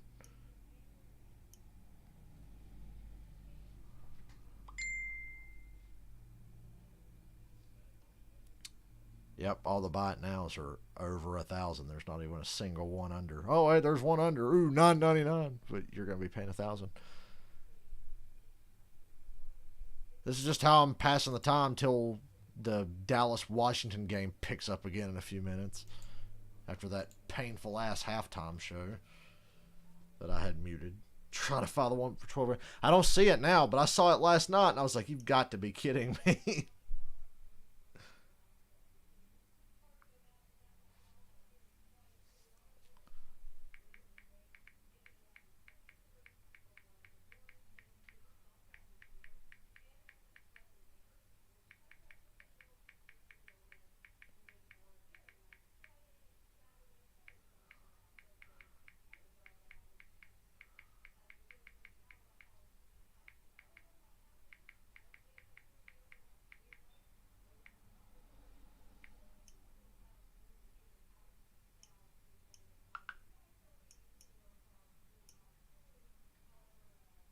You've been watching me for 5 years. Well, god damn.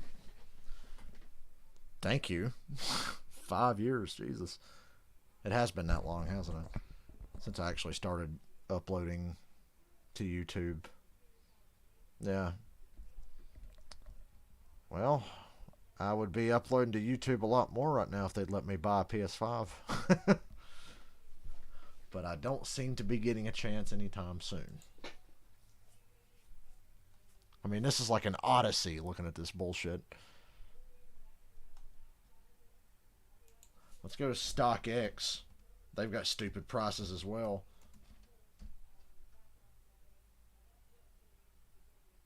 Yeah, these fuckers.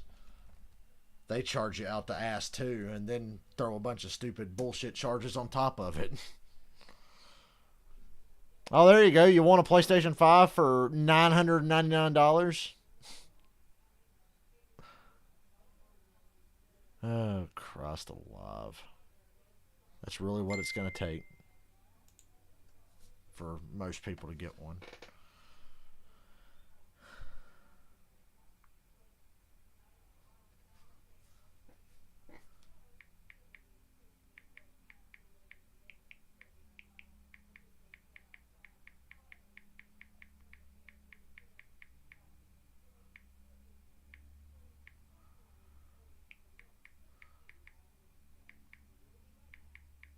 Still at fucking halftime. Oh, wait, they're showing highlights from earlier. There you go, listen to that. Johnson, you talk about a little trick play. He gets it back to Deshaun Watson and ends up being an easy 34-yard touchdown. Watson, 318 yards, 4 touchdowns for the year. Texans win 41-25. Maybe they're coming back here in the second half of the season. Detroit, though, just... What a bargain, right? I mean, I don't even know what to say at this point. Amazon, it's more of the same. Like, Amazon themselves, they don't have any PS5s, but people are selling them on Amazon. And it's more of the same there, just overpriced. Then you go on the marketplace on Facebook, same goddamn thing. Yeah, PlayStation 5 currently unavailable. What about what everybody else is selling? 'Cause I know there's people selling them on Amazon. Sort by...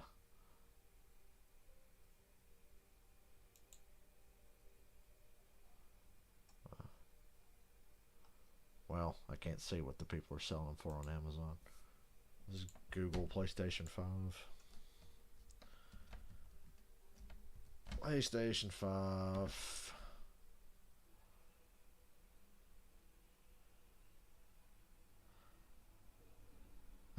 Headline, Walmart PS5 restock leaves gamers angry. That's been the headline for like the last 3 weeks in a row.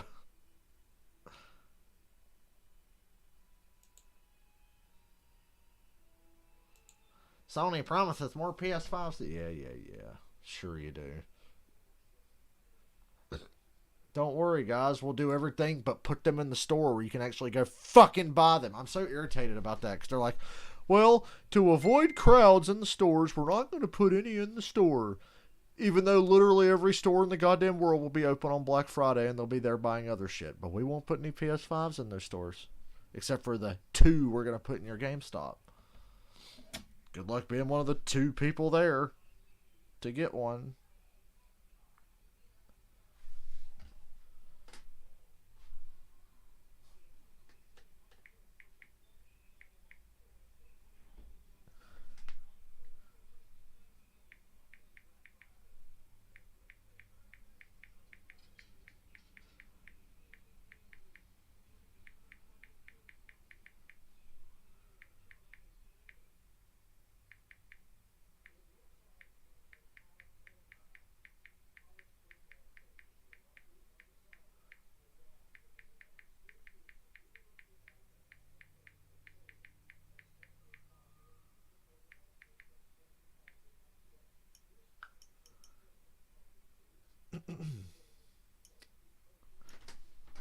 I don't guess anybody in my stream has a PS5 right now.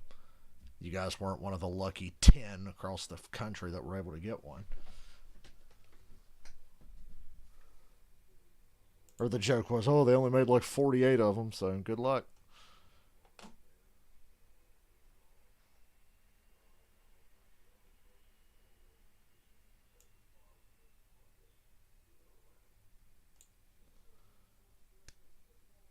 This is the longest fucking halftime of my life.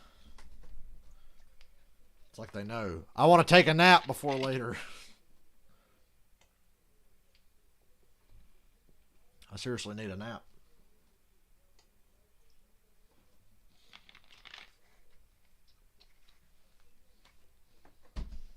But unfortunately, this was not a repeat of the Saints-Bucks game where the Saints were up by 30 going to the half.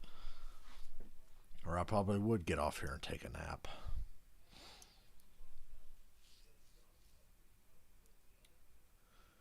Ooh, guys, the Masked Dancer. Thank you, Joe Buck. And those who help bring to you perfect pictures.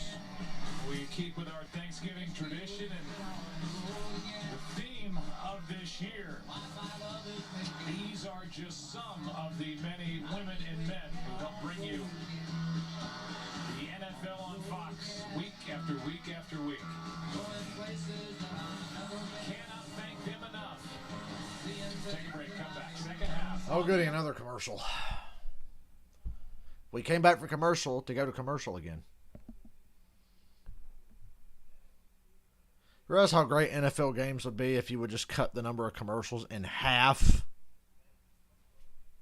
The XFL was really on to something. Let's make these games faster and get them over with.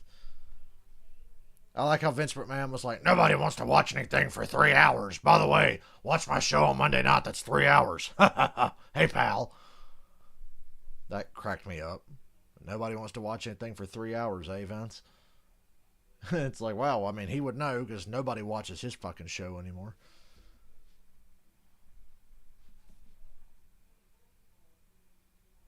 Oh, look. There's a Fox News commercial, and there was some fat orange cunt on the screen that just lost an election. Go figure. Man, that must suck to be a loser. Not to mention a fat orange loser. What a shame. It's too bad he lost. Actually, it's pretty funny, but that'll wake me up. It always brings me energy to just shit on that guy. Best week of my life, that was.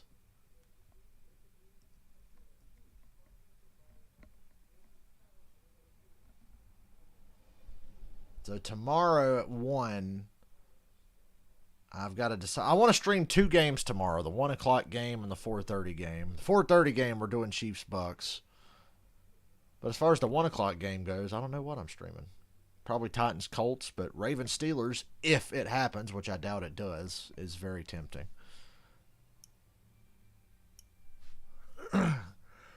We'll figure it out.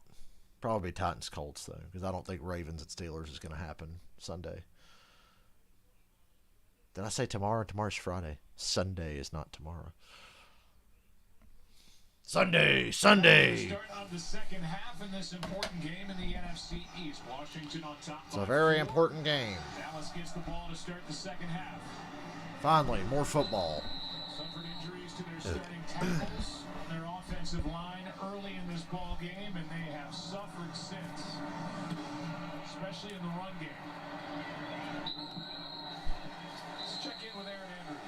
Only 32 rushing yards, Joe, in that first half for the Dallas Cowboys. I asked Mike McCarthy, how do you even try to get that going here in the second half with those 2 tackles lost? He said, yeah, Washington's definitely challenging us. They're loading up. We need to get the ball to the perimeter. Of course, I asked about his run defense. He said our run defense needs to start getting some penetration here. Washington has 69 rushing yards. Nice. Zeke Elliott just 5 carries for 15 yards. They run with Zeke.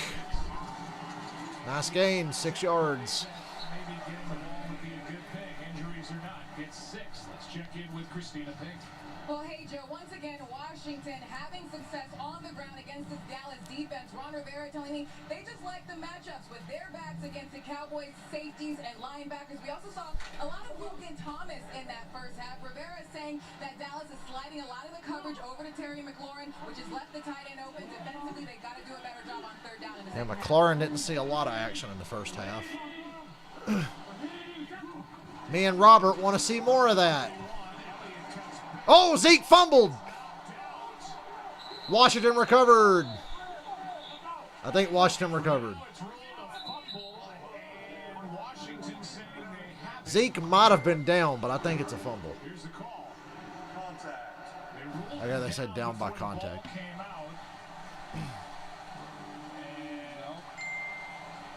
That ball's out. Yeah, it sure is. I thought Brandon Knight, he was in a position to recover it. I thought it was out too. I don't think that he was down. Was there a clear recovery? That's the next piece. Ball looks to be clearly out. Then there was a fight for the ball. And there has to be a clear recovery, and it sure looks like Jonathan Allen has it wrapped up. It sure does, Joe. Yep, that's Washington's ball. Yeah, he's got it right there. He has the ball. This is a problem for Ezekiel Elliott. This is fumble number 6, and it looks like to us it's his 5th lost.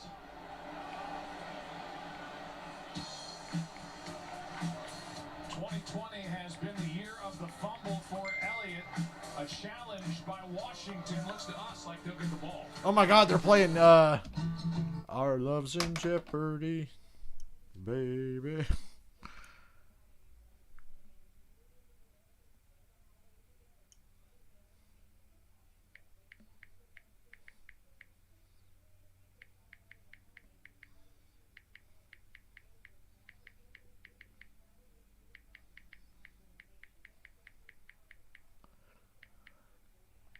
That's going to be Washington's ball.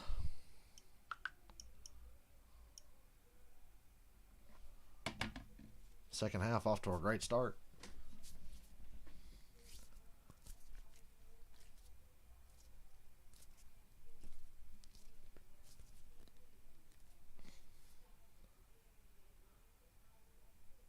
Universal. Fucking wow, dude. You got any of them PS5s, dog? I still can't get one.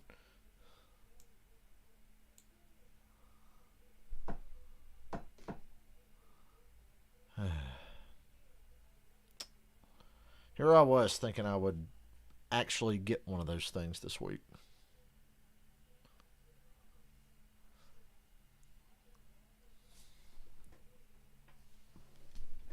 I'm a fool.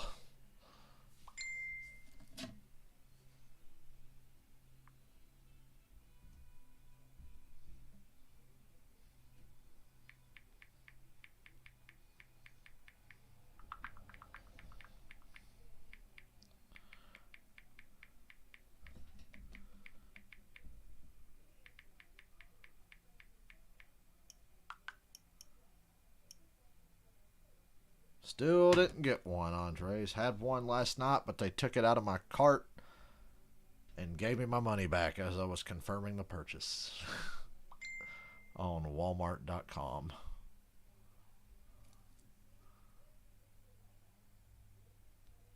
They really had me, those buggers. Half expected Ashton Kutcher to pop out from under my bed and tell me I've been punked. Well, this looks to be the first turnover of the game. After review, it was a fumble and a clear recovery by Washington. It will be first down at the 33. First down, Washington. Washington will not be charged with timeout, and they have both challenges remaining. Please set the game clock to 14-17. 14-17, please. Elliott's got the most fumbles of all running backs in the league, and there it looks like the ball just fell out. Yeah, Jonathan Allen, he comes up. He's the one who actually makes the come to Florida. Yeah, I'll be right there. Looked at a lot of different angles and did not that anybody, really knocked it out of Ezekiel. Life sucks. It just simply fell out. Life sure does suck. I mean, Cowboy fans don't need to hear from me, and that's been the issue even going back to... But Washington has the ball in Dallas, deep in Dallas territory. -1 in this game. They're -13 on the year in the turnover ratio department. Here's a handoff to Gibson and a good tackle by Van Der Esch. Gain of 2. See if Washington can take advantage. Second time today that Washington's offense has taken over deep inside Dallas territory. Happened in the second quarter when Dallas came up empty on 4th and inches. It's mostly work related. Turn that into 7. But I just don't want to travel during COVID.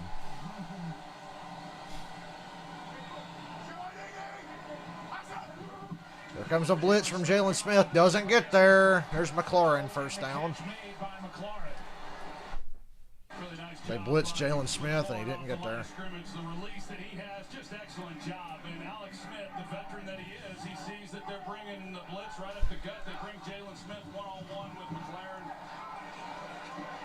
Here's Gibson. That play What a shitty play. no gain. Really some good execution by this Washington offense, and they've maintained good balance in what they've done. They've been efficient. Alex Smith has been efficient throwing the football. He hasn't tried to force anything down the field. He's been taking everything underneath to the backs and tight ends for the most part, and then they've been able to have success on the ground. There's the balance you talk about.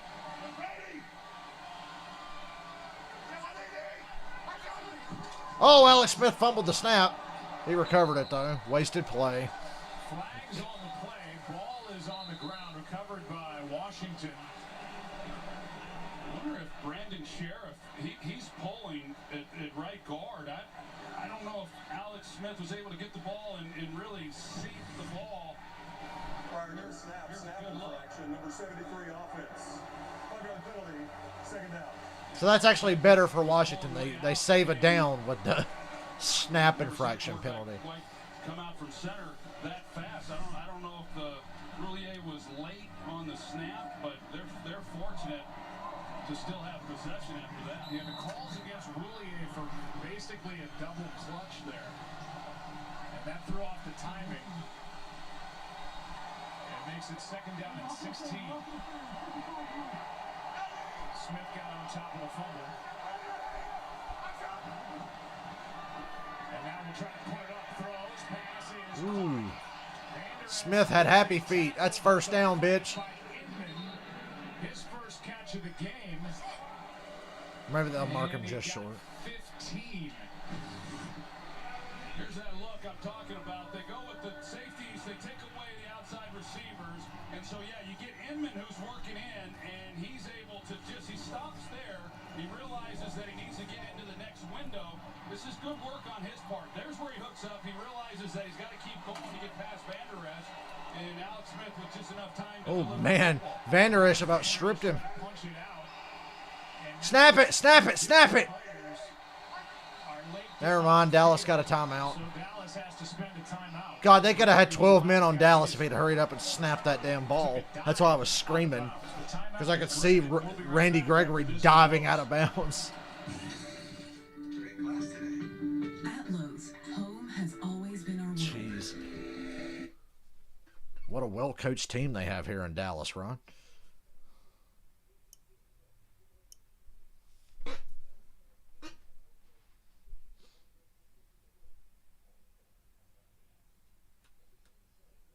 Man, why don't I have a Christmas tree to put up in here? Then again, where the fuck would I put it? I barely have enough room in my room for all the shit that I do have in here. Dallas. Watch these guys get off. 1, 2. There was a guy that went off just before that. Gregory has to dive out of bounds. This defense has made strides, and they made personnel changes, but it's looking a lot like it looked earlier in the year here today. Big holes right through the heart of this defense. 3rd down and 1. Gregory's disappointed that they still had to call a timeout after that effort to get off the field. Wow. You sure that DeMarcus Lawrence was not offsides? Or did he really Troy Polamalu that play? Hello, Jeff. Merry Christmas. Boy, that's really close. I mean, he definitely was moving. Now, whether or not he had crossed that line on the penalty, it's hard to tell. And it doesn't matter now because you can't review it. Yeah, DeMarcus Lawrence might have gotten. He looks like he might have timed it perfectly. I can't tell. Ron Rivera flipped the fuck out. If that wasn't offside, I mean, Chase Young's like, yeah. from up here in the booth, and no flag, so it forces a 36-yard try by Hopkins.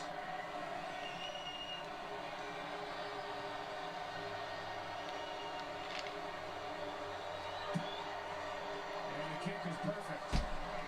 Well, And the lead is... would have been nice to get a touchdown off of that Zeke fumble. Zeke's not hungry anymore. He's anorexic. That's why he keeps throwing it up every time you give it to him.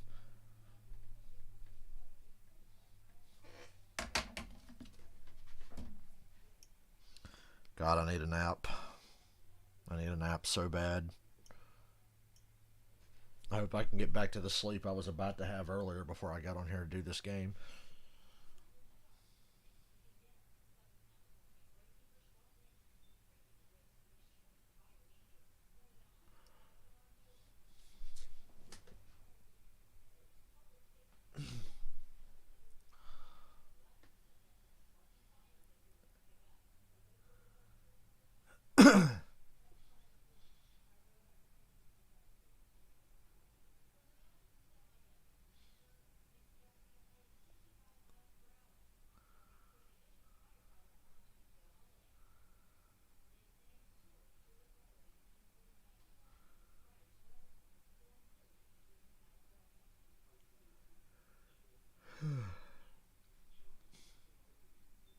Hey, I'm excited. If I don't get to buy a PS5 this weekend, I'm just going to go ahead and buy that damn Friday the 13th box set. I've already bought the entire series of The Fresh Prince of Bel-Air on DVD. It'll be here Saturday. It was like $60. It's usually like $85, but it was down to $60. I was like, dude, I love this show, and I've been wanting that show on DVD for years. Hey, Robert. McLaurin needs 82 more yards. You want him to get 82 more. I hope he gets 200 more yards and a couple of fucking touchdowns and puts this game away. I can't speak because I'm fucking sleepy. I hate streaming when I'm tired because my brain and my mouth are really slow.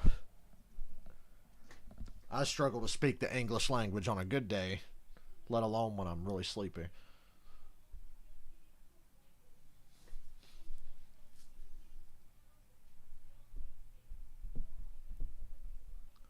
You know, I wasn't going to buy one, but I was looking at Nintendo Switches because I thought they would be on sale at Walmart already. Shit's like $490. Nearly $500 for a Switch. I think I'll just keep playing Pokemon on my emulators on my computer. How about that? Third-round pick from Ohio State. And just dominates the receiving yards on this. Boy, you better hurry because Amari Cooper's tearing your ass up. So McLaurin better hurry. If Dallas can hold on to the ball. Rivera wanted a flag, didn't get it. We say happy Thanksgiving to Mike Pereira. What'd you see from back in L.A.? Happy Thanksgiving to you, Joe. You know, I don't think he is offside. He's not lined up really close. Yeah, DeMarcus Lawrence basically Troy Polamalu this whole play. But to me, he does not get into the neutral zone until the snap starts. So I actually, as funny Oh, the first 1,000 for the season. I thought you meant 100 today. He might have been. I don't think he was.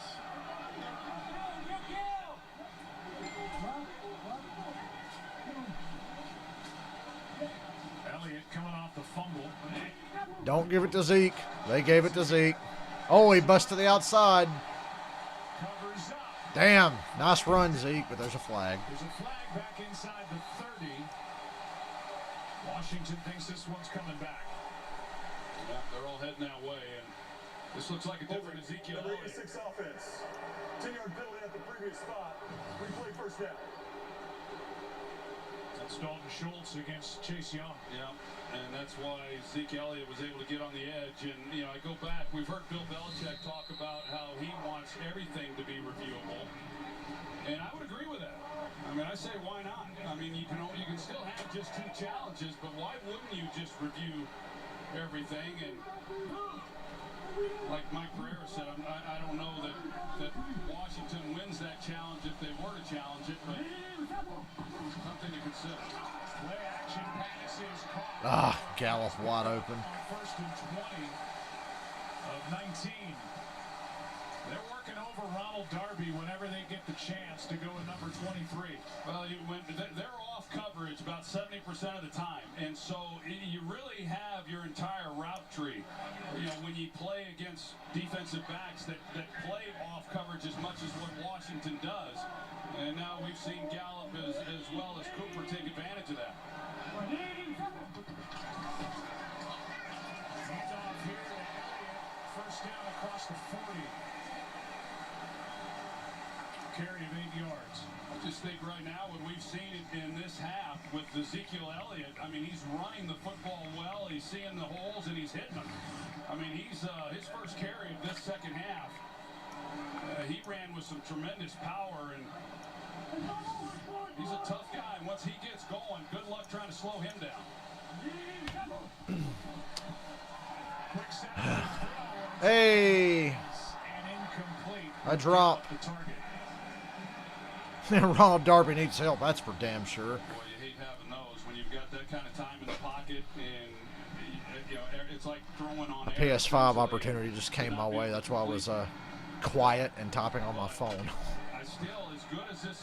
It's gonna work out like the others, but my friend Cole's been keeping an eye out on what marketplace and shit.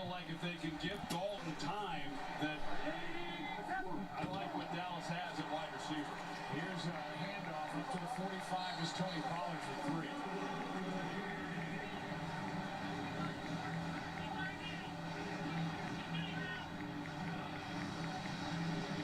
Cowboys keep the same group out there. Hurried up just a bit. 3rd down and 7. Washington scrambling to substitute. Dallas goes to a hurry up. They're a little confused. They're still communicating. Washington is.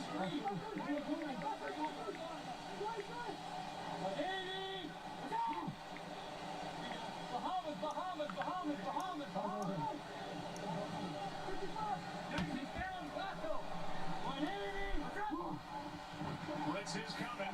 Dalton, wow, got swarmed by the entire defensive line. First one there. Cole Holcomb was there. And they just swallow up Andy Dalton, a loss of 8. That's such a good job. They rush 5. Washington does.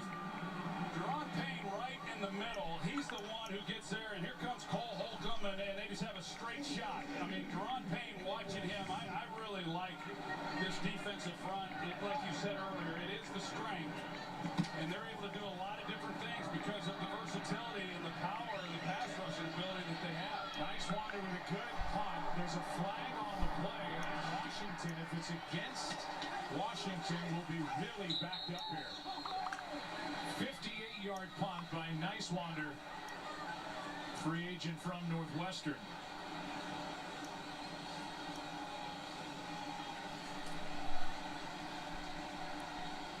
flag is back inside the 10. Hold on a minute. I got to make a call.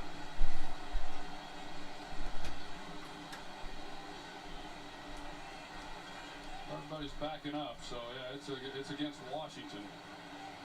Sims with a good return to 12 yards. Holding, receiving team number 20. Penalty will reinforce half the distance to the goal. First down, timeout. So the ball's going to be back inside the 10 as Jimmy Moreland is guilty of a hold. Washington with the ball, leading by 7. Microsoft Surface helps power the NFL. And even though this isn't a typical NFL season, we won't let that stand in the way of what matters most.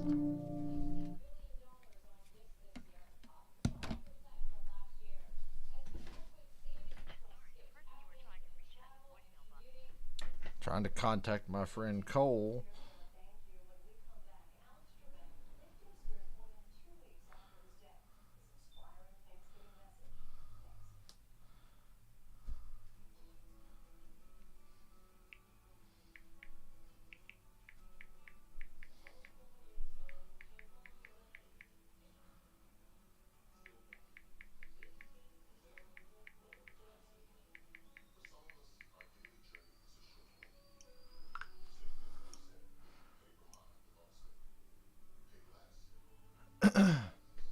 May have an opportunity here. Keep your fingers crossed.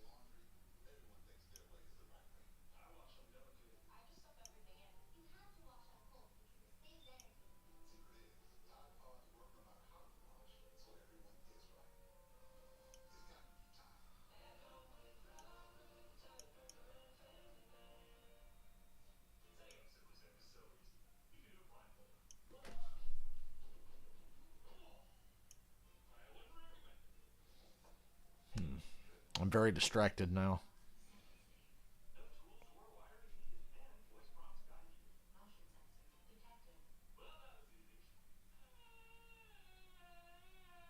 What the fuck is that on the TV in the living room? Hold on a minute.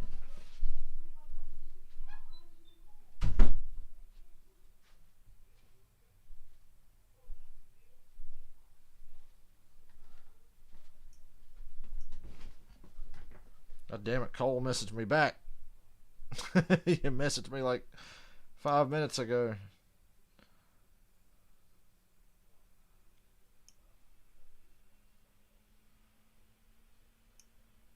Oh, whatever. On Jimmy Moreland, Detroit will circle the hold. Cedric Wilson moves the ball back to the 5. We'll see what Mike Nolan has in mind. I would think that, you know, he'd want to try to get aggressive here. They come up. Oh boy, Washington's got to go 95 yards. Trying to get 45 yards, they don't. This pass is caught for a gain of 9 on first down. McLaurin gets his grab for 9, and he's been the only receiver outside of one catch by Inman. It's made a difference. Yeah, they go with the single high safety, so they're not giving help to the outside to Awuzie, and it's a good call by Scott Turner. You're backed up, and you know a lot of offenses start getting conservative down there, and it's hard. Mike Nolan, he loads the box. He's anticipating the run, and they pick up 9 yards. And out to Gibson for the first down. Actually, that's Peyton Barber who picks up 4. You know, I would think that we've talked about how Alex Smith has been, you know, efficient, hasn't gotten anything down the field, hasn't even attempted a pass over 20 yards, you know, in this ball game, and I would expect that to change here real soon. I mean, you have Dallas, who is starting to play a little bit tighter, come up on some of those shorter throws, and they should have a chance. They have given up big plays. Smith backpedaling throws and delivers a strike. McLaurin. What an impressive start to this drive by Alex Smith and Washington. This one for 19 yards. McLaurin. Well, watch McLaurin as he pushes up. He's really good at running routes, and there's an art to being able to be effective with it. He's got such great speed, and he doesn't just use his speed in order to create separation. I mean, he's got great technique, so he kind of stacks the guy a little bit, and then when he breaks it off, he's He's a real talent. I mean, he is something special. Here is a toss. Gibson, not much on first down. Let's go to Christine. Yeah, McLaurin. Well, yeah, you guys talk about He and Calvin Ridley, they know how to run some routes. He's been productive despite the fact he's played with 5 different quarterbacks 2 seasons into his NFL career. But he told me, look, I understand that my job as a receiver is to make the quarterback's job easier. It doesn't matter who is taking the snaps back there. I've got to get open. I've got to run clean routes, and they'll be able to make plays. Yeah, you can add to it 2 systems. He's got 6 targets in this game, 5 catches. 2nd and 9. 5.5 to go, 3rd quarter. Washington by 7. Pass caught. We'll see where they put it down as Sims is going to be a little over a yard short of a first down. Gain of 8. Well, Chidobe Awuzie, he's the one who's in coverage, and Cam Sims is you know, he's done a lot. He's become the number 2 wide receiver for this offense, but he's not a speedster. And yet the coverage was awfully soft, so that was an easy completion. Alex Smith will take that all day if they keep playing like that. Here he is up here at the top. Here is Thomas keeping it as he stuck it in the belly of the back and then pulled it out. That was Peyton Barber, and Thomas carries for the first down. Good-looking play. Well, good-looking play, yeah, why not? Logan Thomas has done everything else. I was talking about on Sunday that, you know, he went in motion. Alex Smith was in shotgun, and then all of a sudden he gets under center, and he runs the quarterback sneak. And now they've got the Wildcat in. I like how this game is going. 3 out of 4. Washington on 3rd and 1 now in the ballgame. Smith, a good job just to get rid of it. Pressure by Lawrence.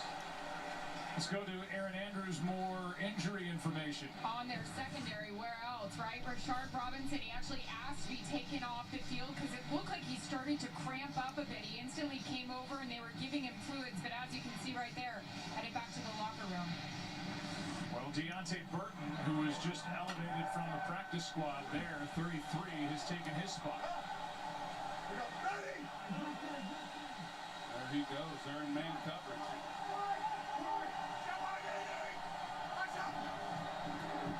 Second and 10. Pass is broken up. Coverage by Woods on Gibson. You know, Washington's a team that's never going to put anybody away. Perfectly, 3rd and 10. They sure did. They're all in man, but he's cluing through to Alex Smith is able to drive on that ball. So this, we got the officials coming in, but this becomes a big 3rd down for Dallas and being able to make a stop. If they give this one up, they're going to give up points on this drive. I think the officials came in and they want to make sure that Chidobe Awuzie is okay. Taking him off. And that was done by the officiating crew to step in. You were playing Spider-Man. Yeah, and Awuzie, he didn't argue with it. I'm watching Washington be unable to put Dallas away. Well, watch 24. After that, friendly fire. It's a good job upstairs by the officials of seeing something and making sure he's okay. So that means that Darian Thompson checks in. Why is my computer running like an ass? Anyway. Oh, you were on the ride. Oh, yeah, 'cause you're Universal. Duh. 3rd and 10. Oh, Smith. What the fuck? Basically handed it to Jalen Smith. Good job, McLaurin. Chased him down at the 4. Fucking hell.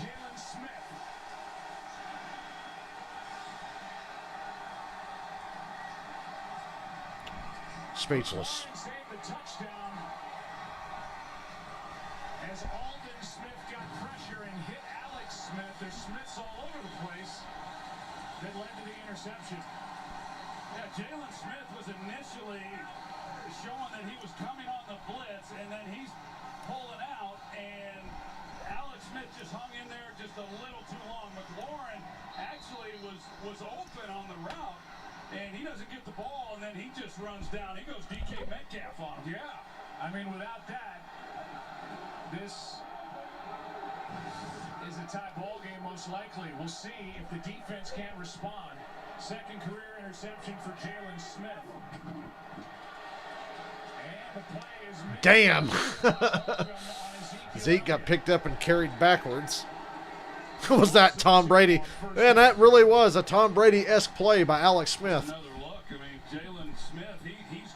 Jalen Smith looks like he was surprised to catch it. He was just standing there.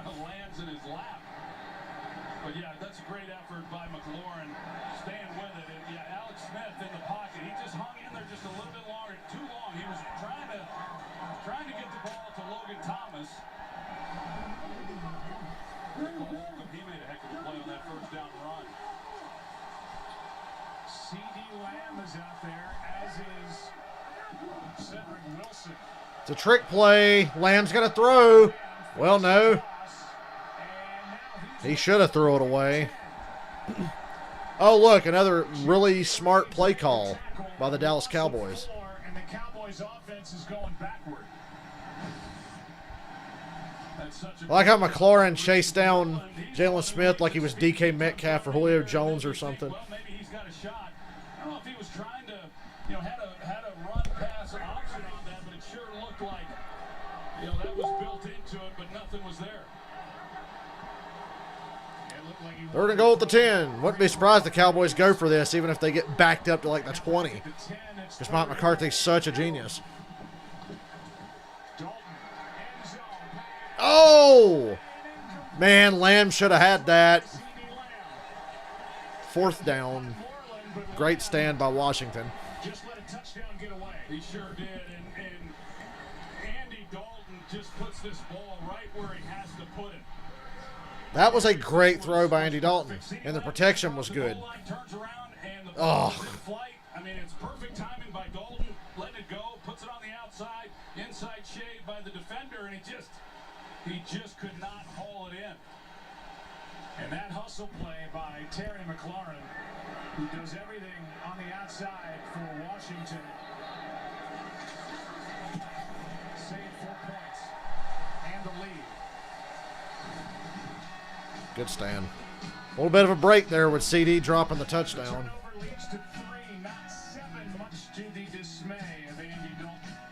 Are you sure Hank done it this way?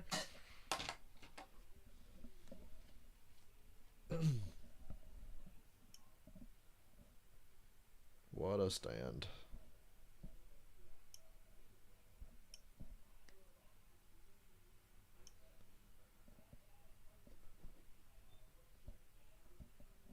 Oh, well.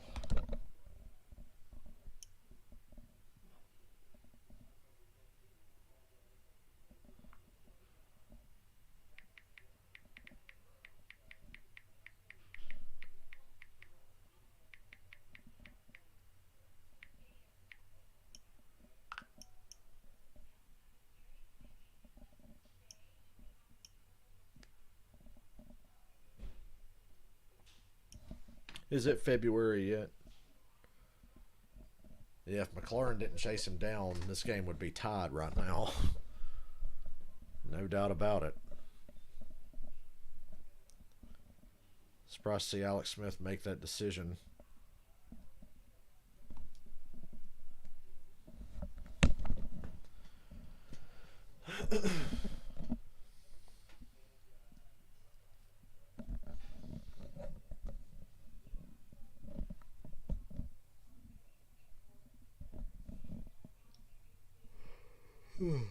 God damn it. So my friend Cole, he's been doing me a favor. He's been looking on like Facebook Marketplace for like, PS5s and everything. People that want to sell them for, a reasonable price. Marketplace is good. He's bought a lot of stuff from there. I've bought a couple of old video games from there. But you got to test people, right? There's this woman in Charlotte who had a PS5 for $500. She just straight up selling it for $500. Said that somebody wanted to buy it, but then they never showed up, so she was putting it back up on the market. I messaged her and said, "Hey, is it possible to meet in Gastonia?" And she said, "Yeah." And I was like, "Today or tomorrow?" It's like, "Tomorrow." And she's like, "Oh, but you got to pay a holding fee." And I was like, "Holding fee?" And she said, "Yeah, $50." And I said, "Well, I tell you what, when we meet up tomorrow, I'll give you like $600." And she said, "Yeah, but I need the holding fee now." And I'm like, I'm not going to pay somebody I don't know before I meet up with them. If you want to meet at like the Walmart in Gastonia and I pay you for the PS5, all good. I'm not paying you money ahead and just hoping that you meet me there tomorrow. Fuck that. She failed the Stooge test, so that negotiation's over. So I was being quiet for a minute. I was messaging with Cole, messaging with that lady. But no. Here's a return by Johnson. And Johnson out of bounds up near the 30. I think I'll just stay in Rutherford County tonight. Football on that 3rd and 10 play to McLaurin. He's there, but a lot of guys would have just allowed Jalen Smith to go. I mean, this tells you all you need to know about Terry McLaurin, and I don't know him, but I'll tell you, he's my kind of guy. The way that he gets down the field. What a lazy block by Van Der Esch. That could have stopped McLaurin from getting to Jalen Smith. That's a little bit on Van Der Esch.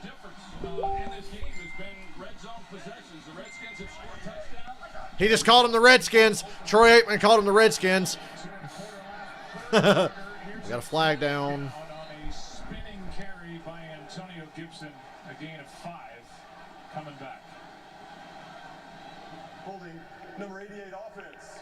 10-yard penalty, first down. American Hemingway, 4th-year tight end, guilty of a hold right on the edge.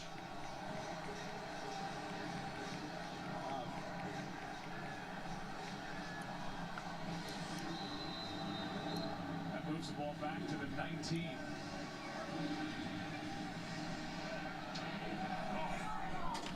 He could have threw a shoulder at McLaurin, but he let up, and McLaurin just ran right by him.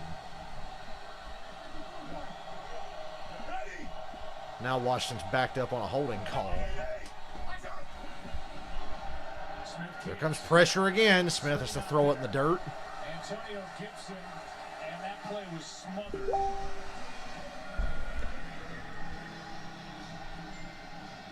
It's a good job by Dallas just sniffing it out. And see what Mike Nolan has in mind here on 2nd and long. Whether he wants to try to create a bad play here for Washington and see if he can't get after Alex Smith again. Awuzie back out there for Dallas. Asharon Robinson back out there for Dallas. 2nd down and 20, and a gain of just 2 as Jalen Smith, coming off that interception, knocks down Antonio Gibson. 3rd and 18. And now Scott Turner, he's got a decision to make. And Alex Smith, is a veteran guy. Like I said, he hasn't, played a lot of football the last couple of years, of course. But knowing the situation in this ball game and the 3rd and long like this, hard to pick it up and just be smart with the football.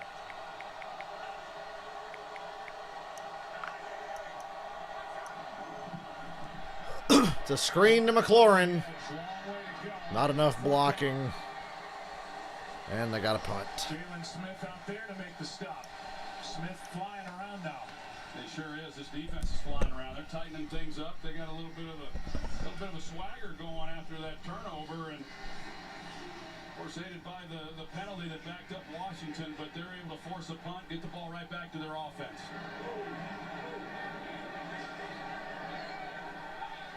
First punt for Tress Way since the first possession of the game for Washington. And he hits a bomb. Damn, what a punt.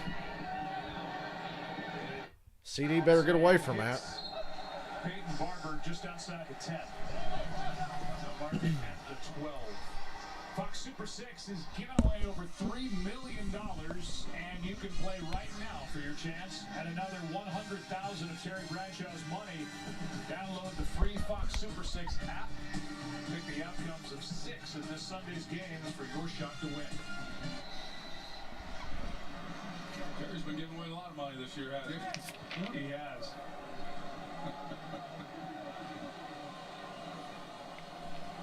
Red zone hurt him just a moment ago, not able to punch it in. Had to settle for the field goal after the interception. Here's Pollard. A gain of 5. This is the worst starting field position for Dallas in the game. And if Cowboys want to let the quarter expire. They can, but they don't. 2nd and 5. I think we're due for another Zeke fumble. I think he's got one more in him today.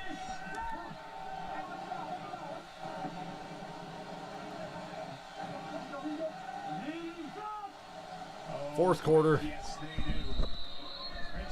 And I just realized my drop chart's not updating. That's one apiece for you and me. That's the end of Well, it was, but 16 Washington football team. Back after this from your local Fox station. I love the football team. They're so good at football, that football team. Hail to the football team.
Fourth quarter. Robert, are you nervous?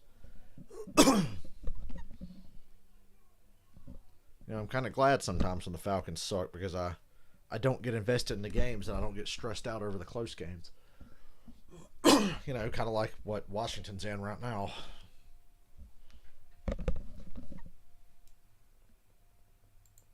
God damn it.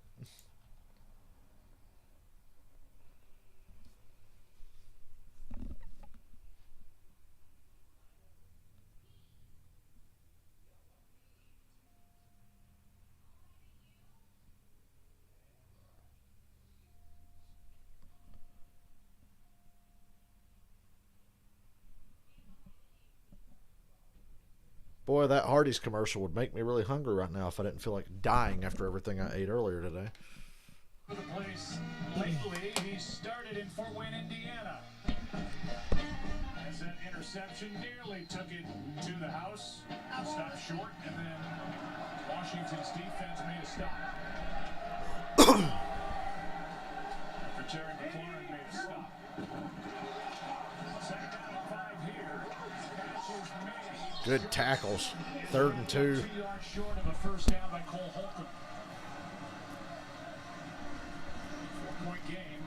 And again, yeah, maybe 3-7 against 3-7, but somebody from the NFC East is going to the playoffs. This is a big game as we get to the final stretch here of the 2020 season. Yeah, huge game. I mean, whoever wins this game could find themselves at the end of the weekend, you know, atop the division, and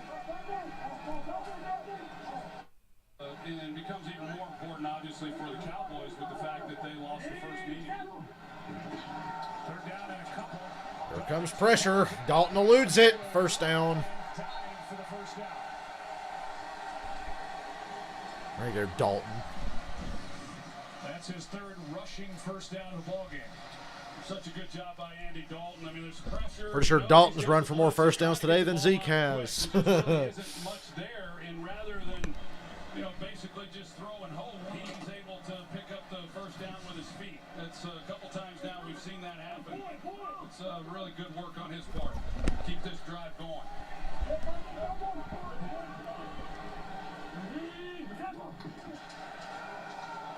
Play action.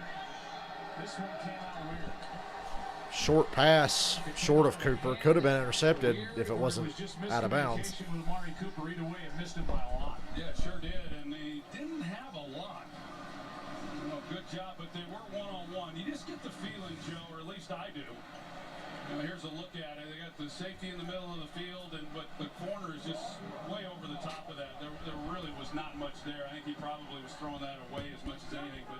You just kind of feel like the pressure's on this defensive front in order to get to Andy Dalton, because otherwise, you just don't know that this secondary is going to hold up.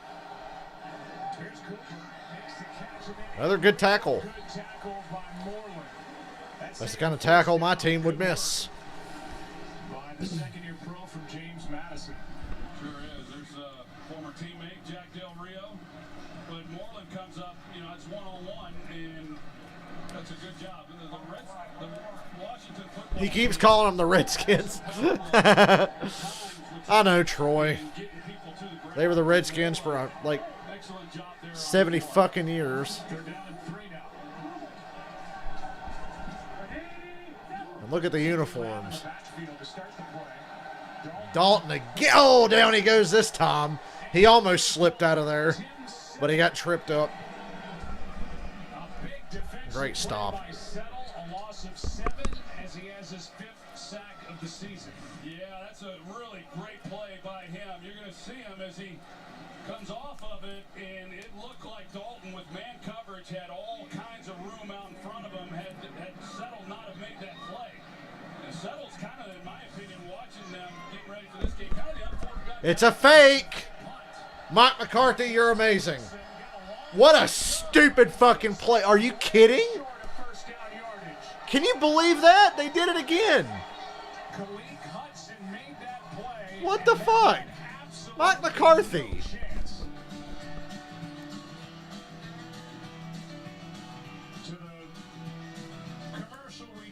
Mike McCarthy, like, dude, how stupid do you have to be? If it's not a pass, it's not going to work on a fake punt, which it wouldn't have fucking worked anyway. But my God. You're literally just putting points on the board for Washington. I'm at a loss. Mike McCarthy is the worst fucking head coach in the NFC. He's worse than Matt Patricia. Oh, McCarthy won a Super Bowl 10 years ago. I don't care. That doesn't excuse you being a shitty coach for the rest of your fucking career.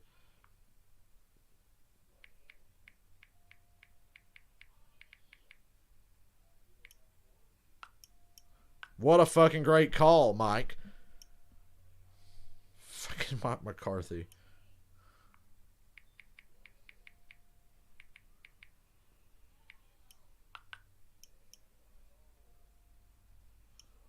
I've got to scroll social media and see what everybody's saying about that.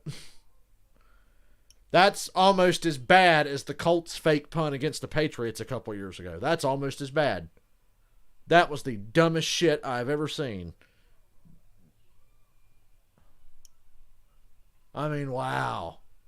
Wow, man. Brilliant.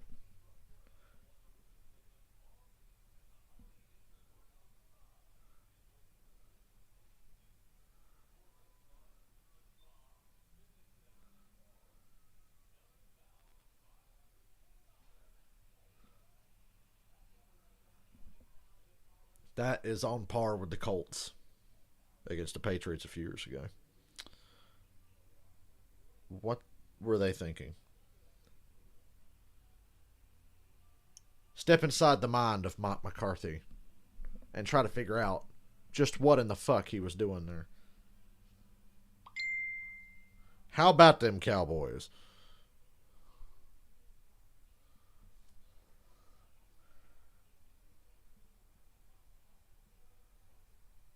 Out of this world stupidity. Show me this shit again. Show me this shit again. So good by Khaleke Hudson, really the entire unit, because they were not fooled at all. They had eyes in the backfield. They knew exactly what they had to do, but Khaleke Hudson's the one who comes off and kind of turns him back and is able to make the play. It's just an outstanding job by Washington. And touchdown. What a turn of events. From a fake punt on 4th and 10 to the first play from scrimmage, a 23-yard carry for a touchdown by Antonio Gibson. What a couple of plays here by Washington. What in the fuck? I mean, it's unbelievable. how good they were with that unit in stopping, that fake punt, and then they come back and they've got Jalen Smith who's up inside, and there's just nobody right there in that gap. They totally abandoned that gap, and just an easy touchdown for Gibson.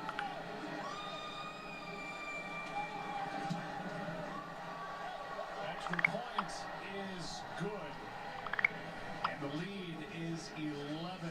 12 to go in this one. Here's the play-by-play voice of the WWE on Fox, Michael Cole. From the WWE Thunderdome, what will be the fallout from Survivor Series? Will Universal Champion Roman Reigns continue his dominance? It's an all-new Friday Night SmackDown, live at 8 Eastern, tomorrow night on Fox. Oh, man. What a day. Some of the play calls by the Dallas Cowboys going for it on 4th and inches in the first. Jeff, I wonder if they did have an option to punt there. Washington turns it into. Look at this stupid shit. First of all, the Cowboys have done this shit several times this year. They've got to be near the top of the league in fake punt attempts. And this is about as bad as it gets.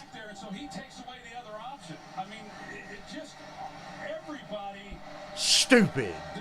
And then Washington scores on one play. Fucking unbelievable.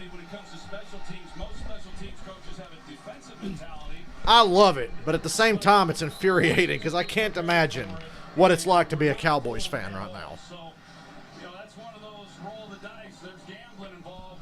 I'm feeling sympathy pains for anybody who has to cheer for a team this fucking stupid. And I'm a Falcons fan. I can relate.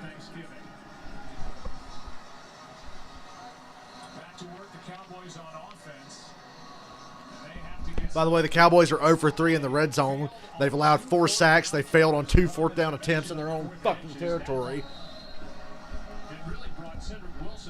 Mike McCarthy, ladies and gentlemen. Way more than 10 yards if he was going to get the first down anyway. Look, I know they've been through a lot. Just in this game alone, with losing their starting tackles, this changed the entire field of the 4-point game.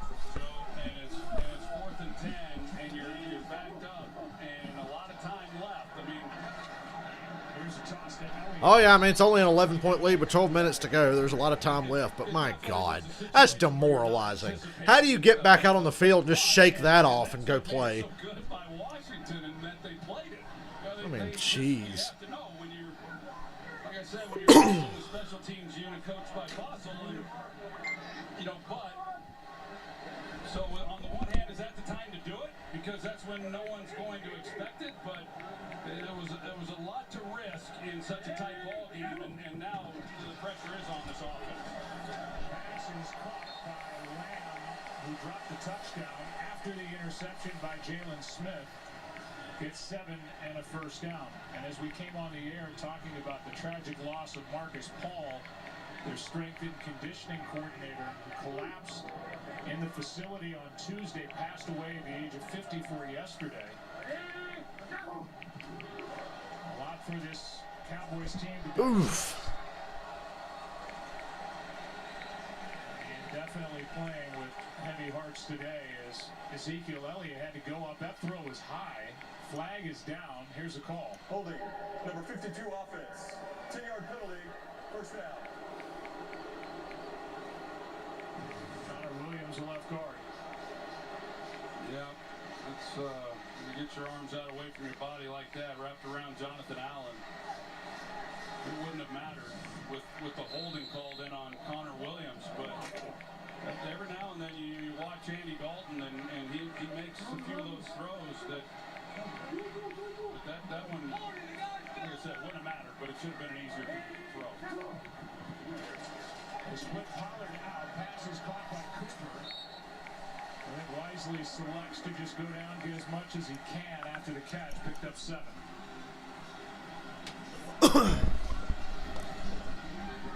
Another perfect day in paradise in Dallas, Texas. Cowboys need points on this possession. You hear that? Dallas needs points on this possession. Thank you, Joe Buck. Coming off after that incompletion, Pollard stays in.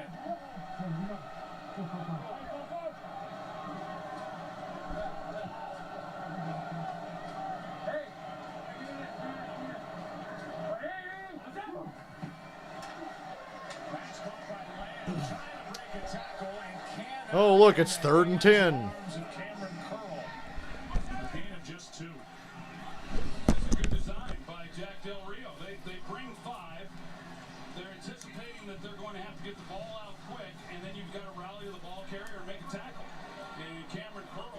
Well, if this game ends the way it's going now, Dallas' season is over.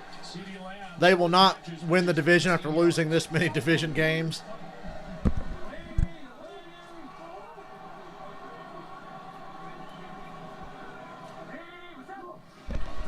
They are garbage.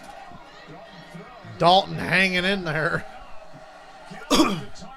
Darby all over guy. He can't cover Amari Cooper, but he had Michael Gallup covered up there. Got away with a little tug there. That's an excellent job there on 3rd down, playing tight coverage, not giving up anything easy, driving back on the football. That's good work. Gee, I wonder if they'll run another fake punt, guys. You know, they ran 3 fake punts against Atlanta earlier this year and didn't get any of them either in that game. Oh, look, they punted this time. Their punt game is strong. They've had a lot of practice at it today. They wanted to get a break from it, though, a little while ago. Andres, you're right. Not a single team in this division deserves to win it. And that's a fact. Not a single one.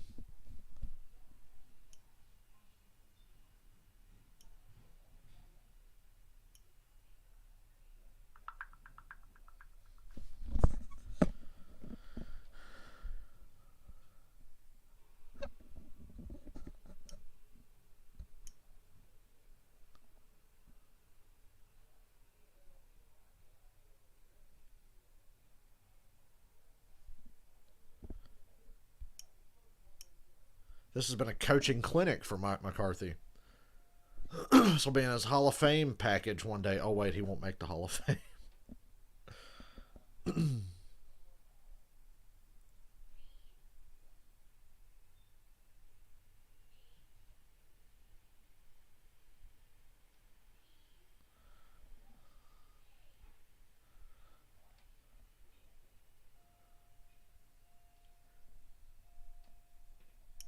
I never thought I'd be happy to say that I'm really glad that the Ravens-Steelers game got postponed because I wouldn't be able to get through it tonight.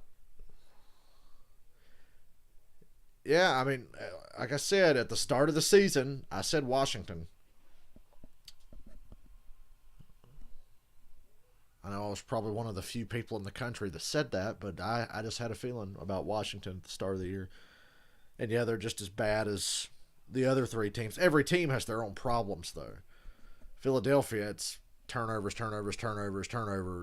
Can't stay healthy on the offensive line. Dallas, they just suck at everything. The Giants started out bad offensive line play, unable to run the ball, to such a detriment to the rest of the team, but they're starting to overcome that. Washington, terrible offensive line play, quarterback carousel. You know, you can't trust them to consistently put up points, but their defensive line is out of this world. Today's as good as they've looked. Now, once again, look who they're playing.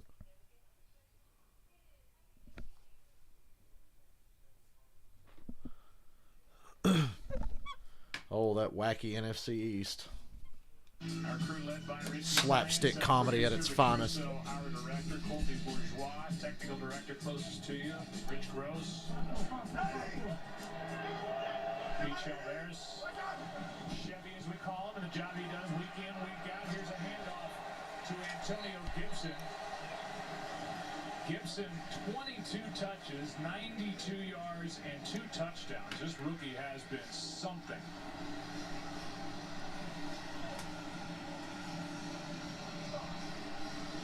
Joe, that you see the leaders in this ball game, but he and for a guy who really has not run the football all that much, to run as physical as he does, and that's what's impressed me the most.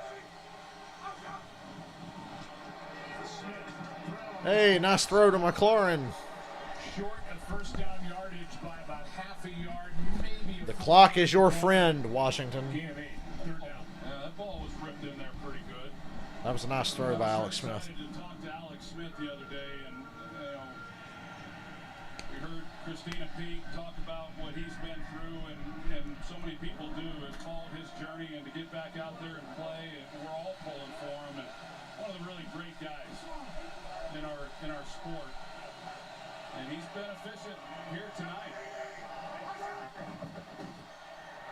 He hands Barber. Hey, big run and a first down. And the clock begins to run. Wilson gets 14 yards and a first down. Peyton Barber. Well, David Sharp, he comes off and does a heck of a job right there on that edge and helps open up the lane, and Barber finishes it off. This is that time where the offensive line, never met an offensive lineman other than Andy Reid who didn't like to run the football, you know? Now's the time. They would love to just keep the ball on the ground and Sure they would. clock down. Honestly, I bet half the players on the Dallas defense wish they could just let Washington run the ball and get this game over with. They're probably embarrassed to be a part of this. You know, you think about Alex Smith in that jersey. And they played reasonably well today. November 2018, a game against But I wouldn't want to be a part of this fucking clown show. in the right leg, and he and his wife Elizabeth went from, well, do you think he's going to play again, to please don't amputate the leg, to please save his life with a bacterial infection, and to work his way all the way back to this, trying to win back-to-back starts, win on a Thanksgiving. 2 years ago on this night is when he got his first infection. 17 surgeries later, here he is.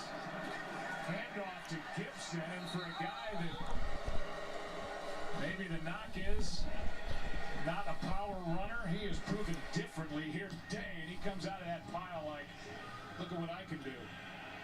Finish up on Alex Smith, and you could tell when in that documentary, and part of his recovery was just playing soft toss with a football. He put that football in his hand, and he just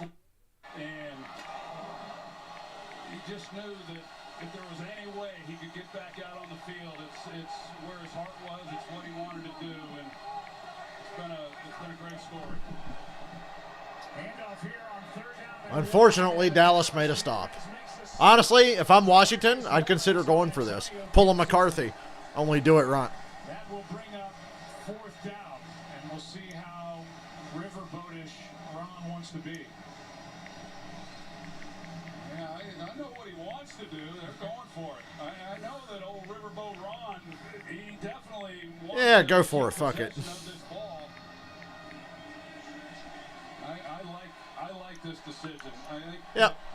See, Mike McCarthy, take notes. This is a good time to go for it on a 4th and 1. he likes their ability to pick this up. Ron Rivera was going for it on fourth down. I don't like this formation. They call timeout. And Alex Smith has to take a I would still go for this. They took a timeout with 1 second on the play clock. But honestly, your defense is playing well. There's only going to be 5 minutes left. Punt it, maybe? I don't know. Suffered the injury November 18th. Daniel Jones, I don't think he's special, but to repair the leg. he's playing within himself and making less mistakes. Multiple infections. Very athletic. He's so underrated as an athlete because Daniel Jones can run. That dude can move. Cincinnati, and now here he is And with their offensive line, in Texas trying that's to a get good win thing. for That's like key to his game. Well, yeah, Morgan Moses was on the team back in 2018 and, of course, now saw that journey firsthand. And he said I noticed a month ago, I'm like, wow, man, the Giants are playing better than the other 3 teams. Like they're the only ones building and getting better. Every other team is either staying the same or getting worse, like Philadelphia. And Washington's still going for it. They get it. Good call. Peyton Barber gets 2 on 4th and 1. Put them away. Peyton Barber does a heck of a job because there's tremendous push right there, back right into the hole, and Barber's got good vision. He's able to bounce around that, and then he just takes on Xavier Woods and picks up the first down. Good effort by Peyton Barber. Alex Smith was the quarterback Drafted number 1 overall by San Francisco in 05, but was taking the Chiefs and the aforementioned Andy Reid to the playoffs before they made a trade with Washington to open up. Slow death. Mahomes. Good decision in Kansas City, and Alex Smith gets. I don't know. I'm a big Carson Wentz fan, and even he's got me turned on him. Usually I'm the one. Give Carson Wentz a break. He's trying too damn hard, but even now, Wentz has lost. He's lost my confidence. With Ron Rivera in Carolina, they like him, but then he had his own severe injury as well, and that's what then allowed Alex Smith to get into the game and become the starter. And he's done. He certainly has provided some leadership for a young group and some real stability at that position. Smith. Smith spins out of there, and now he's going to take off. Unfortunately, he got out of bounds and stopped the clock. Which stops the clock. A gain of just 3. And that is the one part of his game that when you watch him, he was such an athletic guy in being able to escape the rush and get out of the pocket, and a lot of that's been lost. Some of that is just simply because he's gotten a lot older, and I know how that goes, but even he talked about it, that he knows he's limited in what his body used to be able to do and what he knows he's capable of doing now.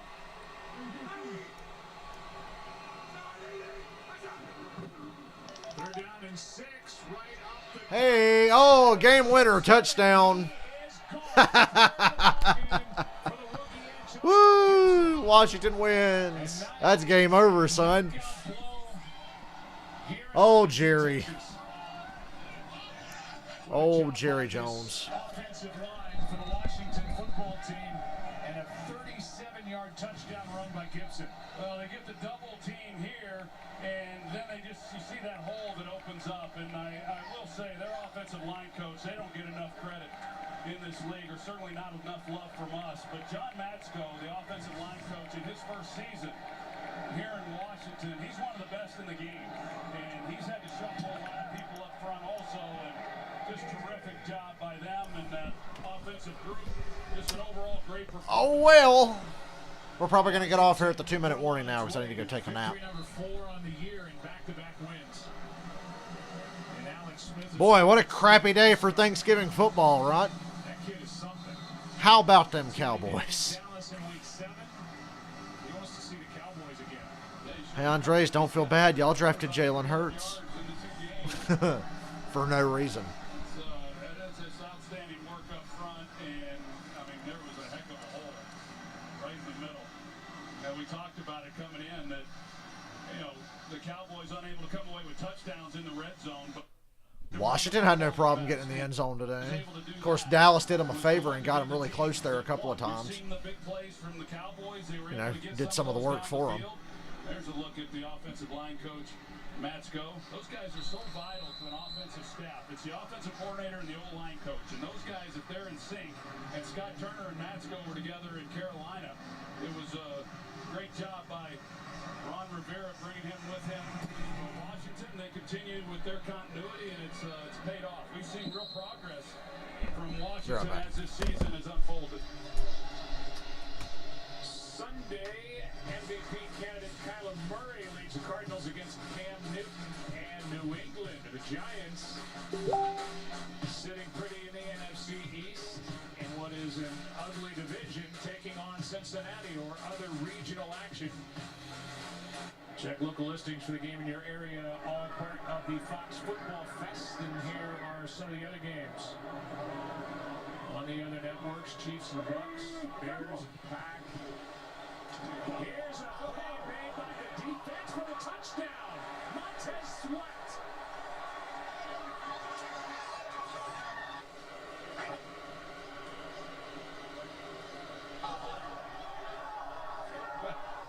Up to knock it down, and he ends up picking it off and turning it into a touchdown. What a play. Are you serious? Play by Montez Sweat. He's another one of these young players that better get used to hearing his name. He's going to be one of the greats in the NFL. What a play by him going up. Jack Del Rio, he doesn't get off the gas. They bring the pressure, and the big man goes up, makes it's outstanding job. You know, the very first game that Ryan Kerrigan ever started in his rookie year against the New York Giants, he did the same thing. And now Montez Sweat, in his second year, makes a similar play. This is terrific. Just a gorgeous play by Montez Sweat, and it leads to the bigger point. You know, Daniel Snyder, the owner of the Washington football team, seems to have finally made a move that everyone liked when he hired Ron Rivera to put him in charge, stabilize one of the least stable franchises. This for Dan Snyder, his 9th full-time coach since he bought the team. This is the greatest game. Started with North Turner, who this is the greatest game. Doesn't count Terry Rubisky, who was interim back in 2000 for 3 games. But it's been constant churn. The front office, at the head coaching position, Ron Rivera is trying to end that. It's an uphill climb, there's no doubt. And there's a lot to change when you take over a program that's had as many tough seasons as what Washington has had. And I agree. I mean, Ron Rivera is universally respected. Ron Rivera versus Mike McCarthy is one of the biggest coaching mismatches you could have in the NFL today. Period. Ron Rivera is a great head coach. Mike McCarthy coasted off of Aaron Rodgers for a decade. And they've got some good things to work with, starting with that defensive front and a guy like Montez Sweat, some young players outstanding. On the offensive side of the ball. And I go back to what he told us, Joe, the other day, in that he still doesn't feel like he's really been able to put his stamp on this team because of what he's had to go through with the cancer treatments. There's Schultz. Once they get to the 2-minute warning, I'm going to wrap it up. I mean, look at the score. It's 41-16. Right direction, and what you always want to see is you want to see improvement as the year goes along. I'm going to lie down for a couple of hours. It's been good, really, throughout the year, but offensively, you know, he and Scott Turner have done a nice job. Pass is caught by Pollard for first down. Montez Sweat, by the way, that was his first career interception, his first touchdown on that athletic play, high into the air. 6'6" as it is, went up and showed his leaping ability and took it into the end zone. Washington football team with 2 touchdowns in 7 seconds to blow it open. You think of the great defensive teams that Ron Rivera had when he was at Carolina. They were built, you know, with those big athletic defensive tackles and being able to rush 4 guys and get pressure on the quarterback, and that's what this defense is now. He inherited these guys. This is going to be a fun game to talk. Good God, he got crushed. I'll say incomplete, but they're letting it play out. Pressure by Jonathan Allen, one of those first-round draft picks. Yeah, they're getting together now, and I think incomplete. Hey, challenge it. We're not at 2 minutes yet.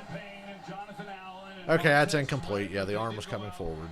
And of course, draft Chase Young. Fair enough. And you can, Ron Rivera being the defensive-minded coach that he is, that they're going to build on that side of the ball, continue, and then plug in the pieces on the offensive side of the ball, and off they go. Now we'll see whether or not Dwayne Haskins develops into the quarterback that they envisioned when he was drafted.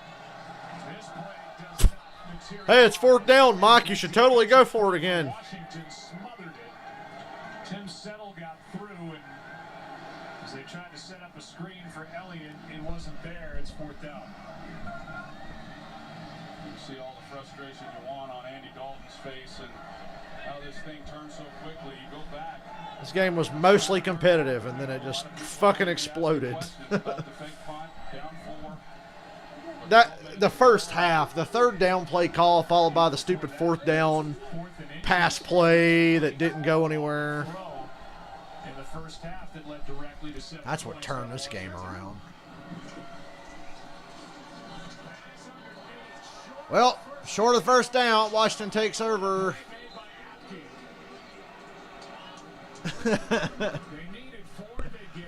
Oh, this is great. I wish I was less tired so I could really enjoy this. Washington owns Dallas. Start again this week because of the injury to DeShazor Everett, and the tackling for Washington in this What, did y'all have fun today? Watching Dallas get the shit kicked out of them? It's a Thanksgiving tradition. You know, last year Buffalo stomped their ass. I'm really enjoying these Thanksgiving games. Just kidding. It's actually been a pretty shit day for football. But anyway, that's the 2-minute warning. The score's 41-16. I'm getting off here. I got to go take a shit, a shower, and a nap. How about that? Happy Thanksgiving. I'll see y'all Sunday. Seriously, have a good one.